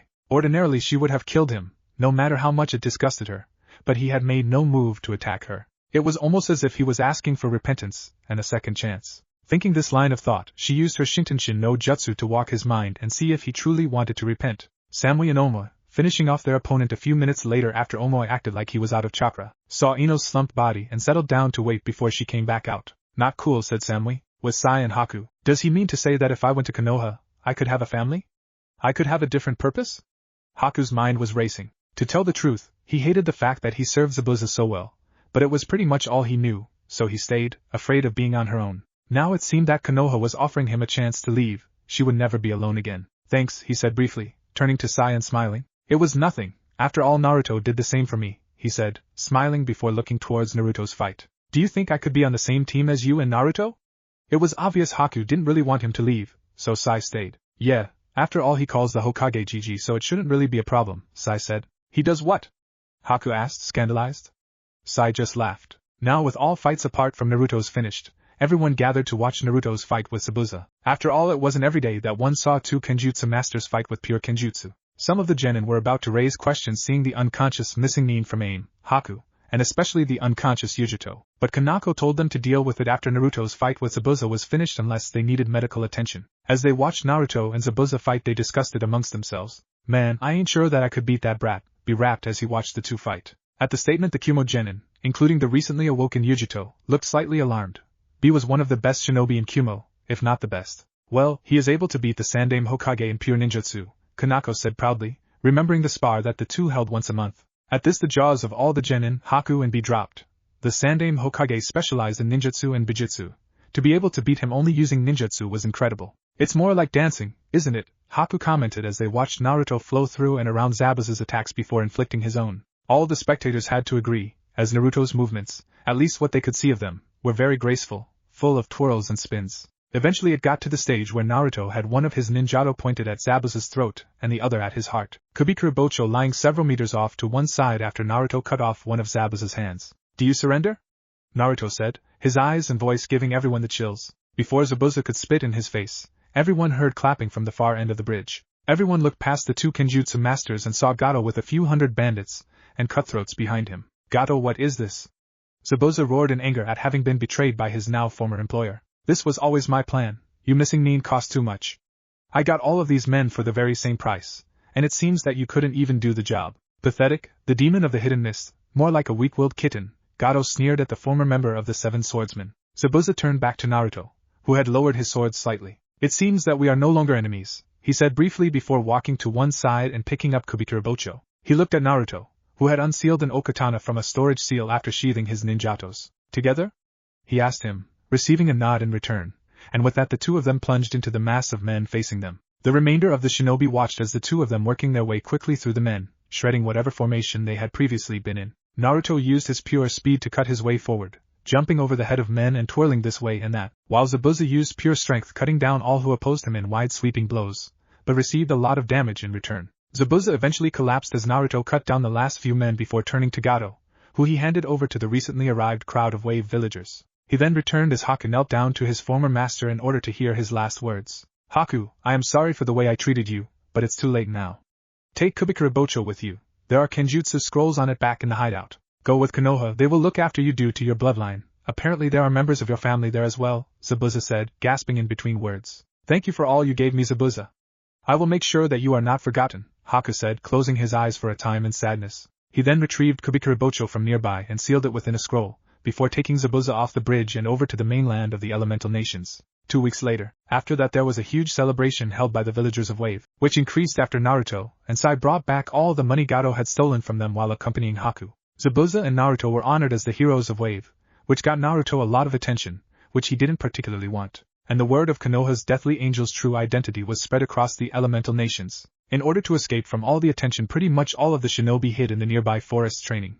None of them seemed to like the fame very much. The missing nin from Amigekyo that Ino had knocked out was called Kurino, and he had begged for a second chance to Kanako and asked if it was possible he could take in by Konoha. He was very skilled in genjutsu, and had formed a natural friendship with both Ino and Kurinai, although Kiba remained slightly suspicious of him. Haku meanwhile became friends with both of the Konoha teams and most of the Kumo team, as Carrie treated suspiciously. But she was best friends with Team 7 and Kurino, who had hated his time as an aimed shinobi and as a missing nin, and now that he had become friends with others, started smiling a lot more. Eventually it was time for the three teams, Haku and Kurino, to leave Wave and go their separate ways. The Kumo team was to go back to Kumo until the Chunin exams, and B was grumbling incessantly about not being able to leave the city for almost 2 months. The Konoha ninja, now that their final missions needed to register in the Chunin exams were complete, would be staying and training in Konoha for them. All of the genin promised to face each other in the exams, eager to see how much their friends had grown. However, the most surprising thing was when Tazuna and Tsunami asked to talk with Kakano, Naruto and Kurinai. Okay, so what's this about? Kakano asked as the three shinobi stood in the empty dining room with the two adults. Well, seeing the actions of the group of shinobi that helped has made many parents wonder if their children could grow to do the same. Tsunami started uncertainly. You don't mean to say that, Dash? Kurinai started, eyes wide. Yes, many children, after seeing and hearing of the battle on the bridge, wish to become shinobi. Now even if you don't accept to take them, we shall still give a majority of our trade to Konoha. But even Inari wants to become a shinobi. So I think that if you do accept to take them, we will allow you to recruit shinobi from Wave, Tazuna stated. We will need to discuss this before we make our decision, Naruto said, interested by the idea. At this the two adults nodded and filed out of the room. Once they were gone, the three shinobi began to discuss the possibility of Inari and a few other children going to Konoha with them. It would be a bonus to Konoha, as we would gain a crop of new shinobi, and even if we decline, they will still trade with us, Kanako said. And I think Hokage-sama will like the idea, although we will have to come up with a different training system for them, as many are likely going to be too old to attend the academy, Kurinai put in. So we are in agreement. We will accept, and on the way back to Konoha we shall think of a training program to put them through to make up for the academy, Naruto concluded, interested at training from a teacher's perspective. Although it does depend on how many are wanting to go to Konoha, Kanako added, resting her head in her hands. Tazuna. Naruto called out through the door. Yes? Just how many children are interested? Naruto asked, smiling. I think around 12 pairs of parents are thinking of the idea, so that would be around 15 kids as several of them have 2 kids, Tazuna said, rapidly estimating in his head. Perfect. Well, we have agreed to take those 15 back to Konoha with us, although they'd better be prepared to leave soon, as we are leaving in 2 days. So can you go round and notify the parents of this decision? Naruto asked kindly. Tazuna nodded in affirmative before hurrying out of the house to try and find the children's parents. As such, the two Konoha teams found themselves leaving Wave 2 days later, accompanied by 15 children, many of whom had immediately started addressing the Konoha genin as their older brothers or sisters. The Kumo team had left the day before, so everyone was slightly late to the meeting point as Wave had decided to have a massive celebration last night, and everyone was really tired. All the parents were anxiously saying goodbye to their children, all of whom were really excited at the thought of becoming shinobi, and Kanako was carrying a document for the Hokage containing a trade agreement between Wave and Konoha. 2 days later, all the genin had become rather annoyed by the loud shouts and talking of the children, to the point that night, Naruto got fed up and started training their fitness, consequently exhausting the children. Due to them being tired, it would take an extra half day to reach the Konoha gates, and Kanako beat Naruto over the head when she realized this fact. Around 1 o'clock in the afternoon on the next day they finally arrived at Konoha's massive gates, and all of the children were subdued by everything's so big. Inari thought as he looked at the buildings inside Konoha's gates as Kanako and Kurinai signed them in. So what's with all the kids? Izumo asked as he looked at the children. Apparently all of them want to become shinobi, Kanako sighed tiredly, before motioning for everyone to follow her inside. Kurinai dismissed Team 8, telling them they had a few days off before they would be expected for training once more. As such, it was a group of 22 that trooped off to the Hokage's tower, Team 7 looking out for the children concernedly, making sure none strayed off. Hokage's office. Hiruzen sighed in consternation. Team 7 and 8 were a day late from their mission, and although with the Jounin senseis present along with Naruto, and Sai could look after themselves and keep their team safe, he couldn't help but worry. He was broken from his thoughts when seals that Naruto had put into his desk indicated him that there were people approaching his office. Hey Gigi, Naruto said, opening the door, and letting in what seemed to be a mass of people. Hiruzen stared quietly at the children and the two unknown missing neens before sighing quietly. Naruto, perhaps you would be so kind as to tell me why these people are here? His tone indicated that he was going to have to talk with Naruto afterwards. Naruto gulped. Well, these two are missing nin that wish to join Konoha, Naruto said, indicating Kurino and Haku. And why would they want to do that? Hiruzen asked, interrupting Naruto. Well, Haku is a member of the Yuki clan, and has family in Konoha. He was also never an actual shinobi, so the hunter nin aren't after him. Meanwhile, Kurino was a missing nin from Amigekyo that escaped while Hanzo was fighting the civil war, which has apparently ended, Kanako said, seeing that Hiruzen was making Naruto flounder. And what can they contribute? Hiruzen said in a clipped tone. He should have known Naruto would manage to be embroiled in something like this. Hokage-sama, I have several scrolls on Kenjutsu and water jutsu from my former master Momochi Zabuza, Haku said, stepping forward slightly. And I have a good knowledge of genjutsu and assassination techniques used by AIM shinobi, Kurino said in a quiet tone. Hiruzen had to admit, those were both very useful things. All right, you two can join, and as neither of you are evaluated on your rank, you'll be attached to Team 7 as they are who you are most comfortable with. Hiruzen sighed. The two stepped back. Now I hope one of you has an answer as to why there are around 15 children in my office. Hiruzen glared at Naruto before Kanako coughed quietly. Actually, Hokage-sama, there is something here for you to read, she said as she pulled out the missive from Tizuna. Hiruzen looked over it before saying, well, we shall send a Chunin saying that we agree.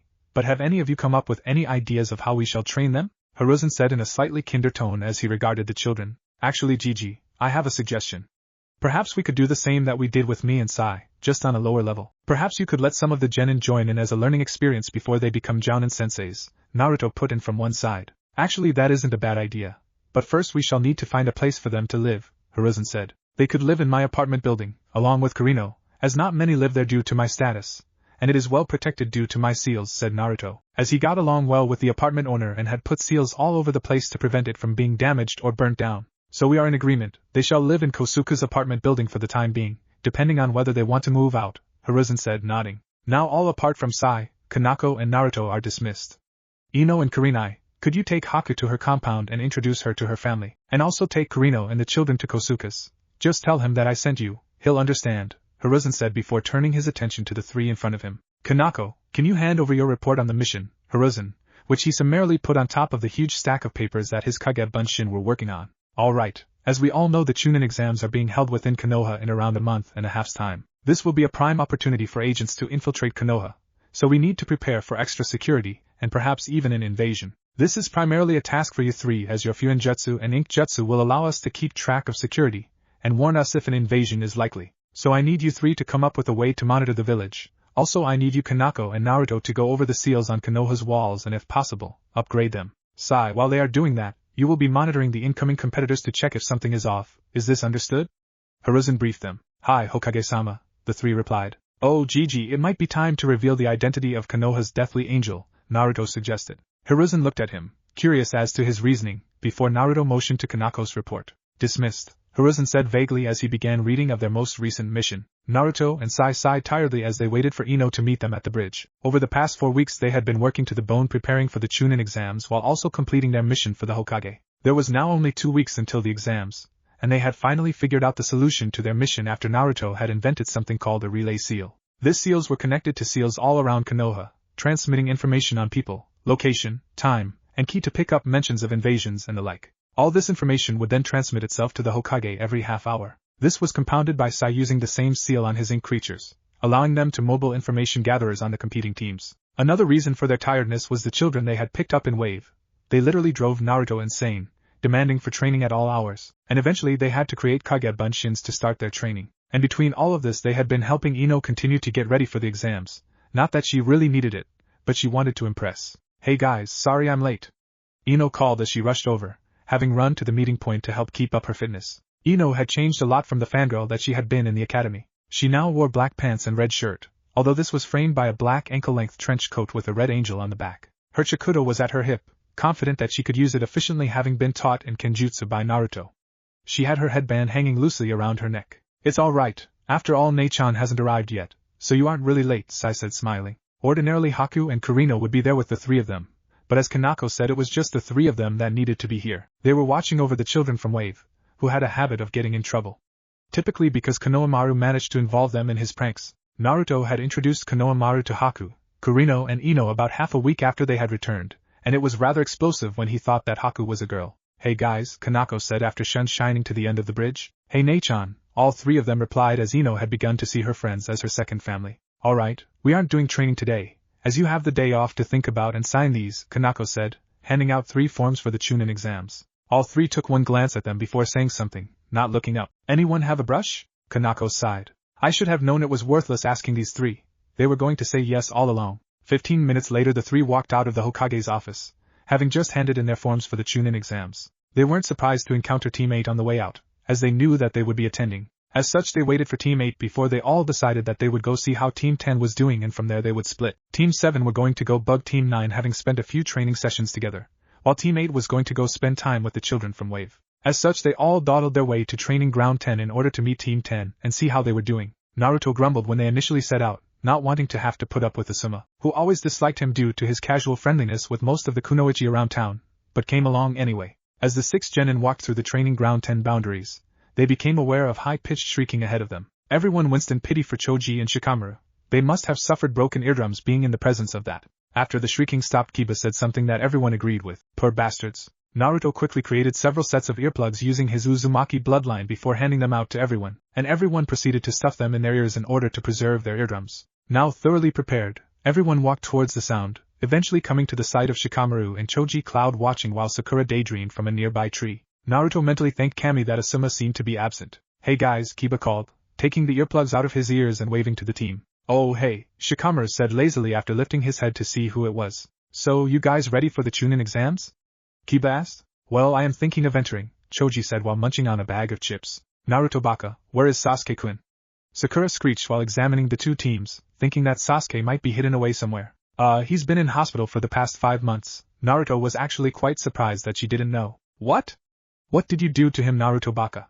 Sakura screeched, if it was possible even louder. First day of training after our genin exams, he called my mother a whore, so I punched through 3 trees. Apparently he had around 78 broken bones, and will remain in the hospital for around another year, Naruto said in a conversational tone, shocking Team 10. What? Sakura screeched in disbelief before hurrying off to the hospital. And as Naruto walked off to one side, Shikamaru turned to Ino. 3 trees? He asked incredulously. Yep. 1 punch, she said almost proudly. Well, I see that someone's not a fangirl any longer, Shikamaru commented, taking in her appearance. The genin exams at the academy gave me a wake-up call, Ino said shortly before she began to talk to the two of other things. After their conversation with Team 10, in which Naruto learned that Asuma was actually a very lazy sensei, the two teams split up, with Team 7 making the short journey to Training Ground 9. Ino knew what to expect as she had met Guy during her initial training before Wave, but she still hated the eternal sunset genjutsu that Lee and Guy managed to produce, like so many others. And even though Naruto and Sai had spent their time ever since Guy had gained the team last year trying to break Hyuga Niji out of his icy attitude, either had managed to, as Niji would not divulge the cause of it. However, all three had agreed that at the moment Tenten was the most likable of the three making up Team 9. Although all admired the training and dedication shown by Lee, he did drive them crazy with his talk of flames of youth. Hey guys, and Tenten, and Niji, Naruto called, wondering how Niji would react when he greeted by his name, when before he just counted him in with the guys. And what is your exclusion of me from guys meant to indicate, Naruto-san? Niji said in his uptight manner. Just that you're no longer included in that category by my standards. At least Niji treated him and Sai courteously, as both had beaten him whenever they sparred, but he didn't extend the same to Ino. Niji didn't react to the direct insult, and turned back to watching Lee and Guy do their insane physical exercises. Ino spent her time talking with Tenten as the two watched Niji and Naruto spar along with Lee and Guy. Both Niji and Naruto, along with occasionally Sai, had to put up with Lee constantly challenging them, as they were his eternal rivals. All three of them had silently agreed that they would take turns dealing with Lee's challenges to make them less of a bother, and although all three internally found Lee's determination impressive, it annoyed the hell out of them, especially when they were having a bad day. And Naruto drew the majority of the challenges, being a former student of Guy himself, eventually surpassing him due to his sheer speed. As Naruto and Niji sparred, all knew that it was Naruto who was going to win, as Niji's styles were purely Hyuga techniques, and all taijutsu based, meaning that Naruto could just throw jutsu after jutsu at Niji until he got exhausted. However, Naruto liked to test Niji, and faced him in taijutsu, decreasing his chakra weights whenever Niji scored a hit on one of his tenketsu. Eventually it got to the point where he got so fast that even Guy could barely even see him, and Niji gave the victory over to Naruto after getting punched through a tree. Yash, Naruto-san's flames burn as brightly as ever. Lee exclaimed loudly. I think it is time that we go, and Ai-san, Naruto said to Guy, knowing that if he didn't, Lee would challenge him to a fight. The three from Team 7 quickly made their way out of the training ground. Well, I shall see you guys tomorrow, Naruto said as he turned to go over to Gigi's office, while Sai and Ino went over to Training Ground 4, where Team 8 along with Haku and Kurino were currently training the children that had come with them from Wave. Ino turned to Sai. How about a race to see who can get to the training ground first? Ino wasn't afraid to ask Sai to a race as her training had increased her speed to low jounin levels when she took off her chakra weights. Well, if you aren't afraid to lose, Sai grinned before both of them released what chakra weights they had and took off, leaving massive dust clouds behind them. With Team 8, Haku and Kurino, Team 8 and Kurino had unanimously decided that Haku was the best out of the 5 of them to instruct the 15 children in the basics of being shinobi. As such, the 4 of them were watching Haku tell the children to do push-ups and sit-ups in order to increase their stamina and strength. Well, we are in agreement that Haku is a sadistic bastard when it comes to training, Kiba stated as they had noticed that Haku seemed to take pleasure in watching others suffer through the joys of training. However, everyone's attention was grabbed when they saw a massive dust cloud billowing towards the gate. Hinata activated her Byakugan to see Ino and Sai racing their way towards the gate, with Sai narrowly winning. What the hell was that? Kiba asked as everyone gazed in the direction of the training ground gate. That was just Ino and Sai having a little race, Hinata said. This immediately caught the attention of all the children who raced off to greet their Nei-chan and Nai-chan, Inari sprinting out in front. Well, at least I won't be the only one teaching them anymore, you lazy bastards, Haku sighed. Haku himself had undergone a massive change in character ever since he came to Konoha. His appearance was pretty much the same, as apparently he had fun cross-dressing and screwing with people's heads, but around his friends his character was much more relaxed. Kurino was the same, minus the cross-dressing, but was still very wary of people he didn't know, although he seemed to relax around the children. Okay, now that the 2 of us are here, you will split up into 3 groups of 5, they heard Sai telling the children calmly after he and Ino greeted them. The children did so relatively quickly, with there being only a few arguments about friends and so on. Alright, the 3 groups will work on a rotational basis. One group will work on ninjutsu basics, while another works on genjutsu basics and the last on taijutsu basics. You will have half an hour with each before you swap to the next discipline. You will be Group 1, you lot Group 2 and you guys Group 3, Sai said, quickly explaining their training outline. The genin quickly split themselves into different groups with Kiba, Sai and Hinata doing taijutsu, Kurino and Shino doing genjutsu, and leaving Ino and Haku to do ninjutsu. Both the ninjutsu and the genjutsu group were merely working on activating the children's chakra networks. Before the ninjutsu group would begin work on the basic academy jutsu, and the genjutsu group would begin with basic chakra control. The taijutsu group would be working their way through the basic academy style before doing a small sparring contest to see how well they picked it up. Meanwhile with Naruto had just been allowed into the Hokage's office after the secretary had run out of reasons to keep him out. So how are you liking it, Gigi? Naruto asked smugly as he saw the Hokage looking at what looked to be a spare table in a far corner of the room while his Kage Bunshin were working their way through the piles of papers on his desk. This is amazing, Naruto. It's like have sensor ninja all over the city constantly transmitting. One could clearly hear the glee in Hiruzen's voice. What the Hokage was actually looking at was Naruto pride and joy as a sealing master. It was the receiver for all the information that his sensor seals gathered and transmitted. It was a 3D model encompassing all of Konoha, showing the location of every single person in the city. And if they were a ninja, the seals could even catch samples of their unique chakra patterns, allowing someone to track a person through the city and hear all they say, etc. All the Hokage had to do was touch his finger to a chakra signature, send a burst of chakra, and the receiver would come up with a list of recent information. In essence, it was the ultimate security measure in terms of dealing with spies and capturing criminals, along with the fact that every NBU captain had received upgraded headpieces to use in the case of an invasion, as they were linked to a microphone on the receiver. Also Gigi, Nei-chan and I went over the seals on Konoha's walls and we upgraded several, meaning they could stand over 100 of Tsunade's punches combined at any one time. We even managed to rekey the seals for Konoha's alarm field to be able to change it into a solid barrier of chakra that will be able to stop a tailed beast bomb from the Nibi. No Nakomata, Naruto said proudly, as he had invented a bunch of completely new seals for it to work. Really? Hiruzen asked curiously. In the case of an invasion that would help greatly. Yep. Well, remind Kanako and Sai to come see me with you when you want to receive your payment, Hiruzen said, smiling, before turning back to the receiver as Naruto left. As Naruto was walking through Konoha to Ichiraku's ramen, he heard the sound of a commotion and a rather familiar voice. Put me down! Shut the hell up, brat!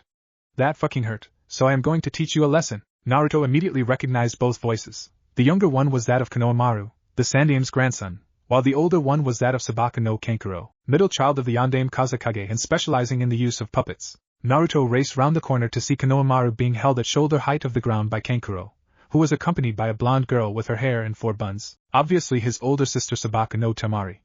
Naruto briefly wondered where their younger sister was before dismissing the thoughts as he saw Kankuro draw back his fist in order to punch Konohamaru. Kankuro was about to pummel this brat. He ran into him and has the nerve to demand that he be let go. "Put me down!" The brat he was holding off the ground shouted at him. "That's it, he's pissed me off. Shut the hell up, brat. That fucking hurt, so I am going to teach you a lesson."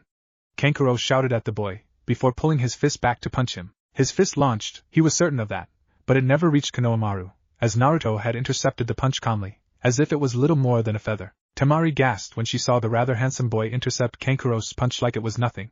She hadn't even seen him move. One moment he wasn't there, the next he was. Naruto calmly stopped Kankuro's fist before grabbing his wrist and forcing him to drop Konohamaru, who he then caught before he landed on the ground. "Go over to your friend's Kono," Naruto said in a voice of quiet anger, as he nudged the young boy back. "Yes, Nai-san," Konohamaru said confidently now that Naruto was here, who subsequently turned back to face the 2 Tsunagenin. "You fool, you could have started a war.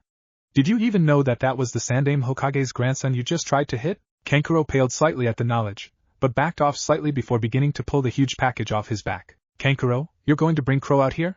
Tamari asked furiously. "This asshole deserves it for insulting me," Kankuro said angrily. "I really wouldn't try doing that," Naruto warned, creating his wings with his chakra. As soon as Tamari saw the wings she gasped. "Kankuro, stop! That's Konoha's deathly angel. The youngest bingo booker in history and the youngest S-ranked nin," Tamari said hurriedly, stopping Kankuro in his actions. "After all, an S-ranked shinobi is not a fight very many chose. Well, not to mention my teammates behind you with a tanto and a chikudo to each of your necks," Naruto said in an amused tone, before turning and telling whoever was in the tree to come out and stop hiding. At this both of the Tsunagenin looked at each other anxiously.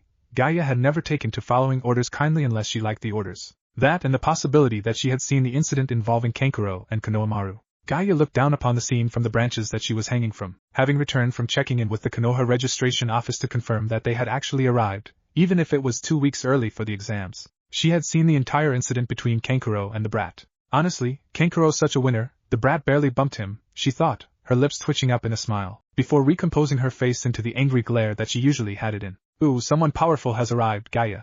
You will have to feed me his blood," Shikako muttered crazily in the back of her mind. In return for Gaia being such a good source of blood and death, Shikako had begun to call her by her real name recently. Hearing Naruto call for her to come out, Gaia used a San Shunshin and appeared in front of her 2 older siblings. "And you are?" Naruto asked, knowing full well who this was. Gaia's one visible pale green glared at him from behind chin-length spiky dark red hair that flared across her face, obscuring the majority of her face. "Sabaku no Gaia," she introduced briefly before turning and repatriating Kankuro. "So this is Suna's Jinchuriki," Naruto thought upon seeing her. It was obvious that she had been turned into a weapon by her village, but perhaps it had failed, as Naruto thought he saw a flicker of humanity in her eye as she turned back to face him. "And you are?" Gaia asked of Team 7, Ino and Sai having shunshine behind Naruto, and sheathed their blades. "Team 7 of Konohagakure. This is Sai, Yamanaka Ino, and my name is Uzumaki Naruto," Naruto said, introducing his team. "It will be interesting to face your team in the Chunin exams, Uzumaki," Gaia said with a glint of hunger in her visible eye. Oh man, Suna really did a number on her, Naruto thought exasperatedly in disgust. Naruto and his team watched silently as the 3 Sand siblings began to walk back the way they had come. "Oh Gaia, if you want me to fix your seal, you need only ask," Naruto called. He saw Gaia pause and glare at him over her shoulder before she continued walking. After the encounter with the Sand siblings, Naruto accompanied Konohamaru for a small game of ninja, before going off and doing some private training until he decided to turn in for the night. His fight with Zabuza had shown him that it was always a good idea to have a few things to pull you out of tight spots, whether it was a reliable defense jutsu or advantages on skills that you kept hidden. The day of the beginning of the Chunin exams, Team 7 had all agreed that they would meet at the bridge outside of Training Ground 7 as they usually did before walking to the first area of the Chunin exams, which, funnily enough, was the Ninja Academy. They had all been told to go to room 305, which made both Naruto and Ino groan at bad jokes, that room having been the room that they used for taijutsu basics while attending the academy. Sai never got the joke, having never attended the academy in the first place, although officially one needed to attend in order to be a Konoha shinobi. As they walked through Konoha streets, they discussed their meeting with their friends from Kumo, who had arrived a week ago, and Sai's information on the various participants from the other shinobi villages. Flashback no jutsu. Naruto. Naruto turned as he heard the shouting of rather familiar voices, to see B, Yujito, Samui and Oma coming towards him from down the street. Did you guys say something?" Naruto said casually as he pulled a book out and began to read it. All 4 of the Kumo shinobi face faulted. Yo, Naruto, ain't ya happy to see us? B rapped badly while he recovered from his face fault. What? Oh, it's you guys, when did you get here? Naruto said, acting innocent. And so the five of them talked about things that they had been doing, including sadistic senseis. Hokage-sama made me organize security for the city. Let's just say, I'm not known as the foremost Fuinjutsu expert in the elemental nations for nothing. You guys won't be able to move a muscle without us knowing, Naruto said smugly. Now that sounds intriguing. Can you tell us more, Naruto-kun? Yujuto asked, knowing what the answer would be, but still wanted to tease him. Where is Karui? Naruto asked, changing the subject, and for good reason, as Karui wasn't with them. Oma sighed. Karui didn't want to attend the exams. After sparring against their team, she felt as if she needed to do more work and try and go for Chunin next year, Omoe explained, around the sucker he had just put in his mouth. Naruto just nodded in acceptance before the five of them moved off to find the rest of Teams 7 and 8. Flashback no jutsu end. Naruto sighed. Karui should have attended. It wasn't her skills keeping her back, just her hot-headed nature, and he was sure that Kiba was going to be disappointed about not being able to spar her, having been beaten by her in Wave. Team 7 quickly arrived at the academy with over half an hour of time left to spare before they needed to be here. The three of them walked straight past the genjutsu the two Chunin Suzumo and Kotetsu put up on the door label of room 205, and were the first team to be waiting in 305. Unfortunately, they had been the interest of Team 9 when they arrived, and Lee, seeing them walk up another floor, finally realized it was a genjutsu, and shouted it rather loudly before rushing up after them. So they were only really about 15 minutes ahead of everyone else, with everyone breaking into their teams or hanging out with their friends. Naruto just stayed with his team in Teams 8 and 10, although he did pay a brief visit to the Kumo team. At the moment, however, he was beginning to get annoyed. Sakura, you stupid Naruto baka. How could you put the great Sasuke-kun in hospital? She wailed, right in his ear. At this, many of the gathered shinobi looked round at Naruto, wondering what he had to do with the last Uchiha not being present. Quiet down, don't you people understand that people are very tense at the moment, an older Konoha genin said, coming over to the group of rookies. You know, considering that you guys are rookies, I'll lend you guys a hand. I have information on every competitor here. There's even a rumor going around that Konoha's deathly angel is in these exams. If you can guess who it is, then I shall tell you everything I can on him, the genin said, pausing all talk in the hall at the information. And you are? Sai asked, stepping forward slightly, even though he already knew. I haven't introduced myself, have I? I am Yakushi Kabuto and 7-time veteran of the Chunin exams, Kabuto said, causing a snigger from Kiba. The two of them got into a brief argument, which was interrupted when Sai asked about the information Kabuto had mentioned earlier. So who is it you want to get info on? Kabuto asked, pulling out his info cards. Samui and Yujuto of Kumo, along with Sabaka no Gaia, Sai requested. You know their names, that doesn't make it any fun, Kabuto said with a bit of sarcasm in his voice. Let's see, Sabaka no Gaia, no D ranks to speak of, but has completed 15 C ranks and 2 B ranks, impressive. Her control over the sub-element of sand is legendary from reports of those who witnessed her fight and escaped. It is also important to note that she has never suffered from any sort of injury in her entire life. Not even a scratch, Kabuto read, shocking everyone but the Sand siblings in Team 7, whose own info said much the same thing. As for Yujuto and Samui of Kumo, the two are on the same genin team and were trained by the Raikage's brother. Yujuto has a great control of her fire affinity, almost to the point where her mastery is unprecedented, accepting fire affinity experts such as Uchiha Madara. Samui has an affinity for both lightning and water elements, and both are reasonably good in kenjutsu along with their teammate. Kabuto read of his card, annoyed he didn't have their mission record. Well, I have a person I would like for you to give me information on. All turned, rather surprised, to see Gaia, who proceeded to point wordlessly at Naruto, who rolled his eyes casually before motioning for Kabuto to go ahead. They wouldn't be able to do anything about it anyway. Everyone could see the grin on Kabuto's face.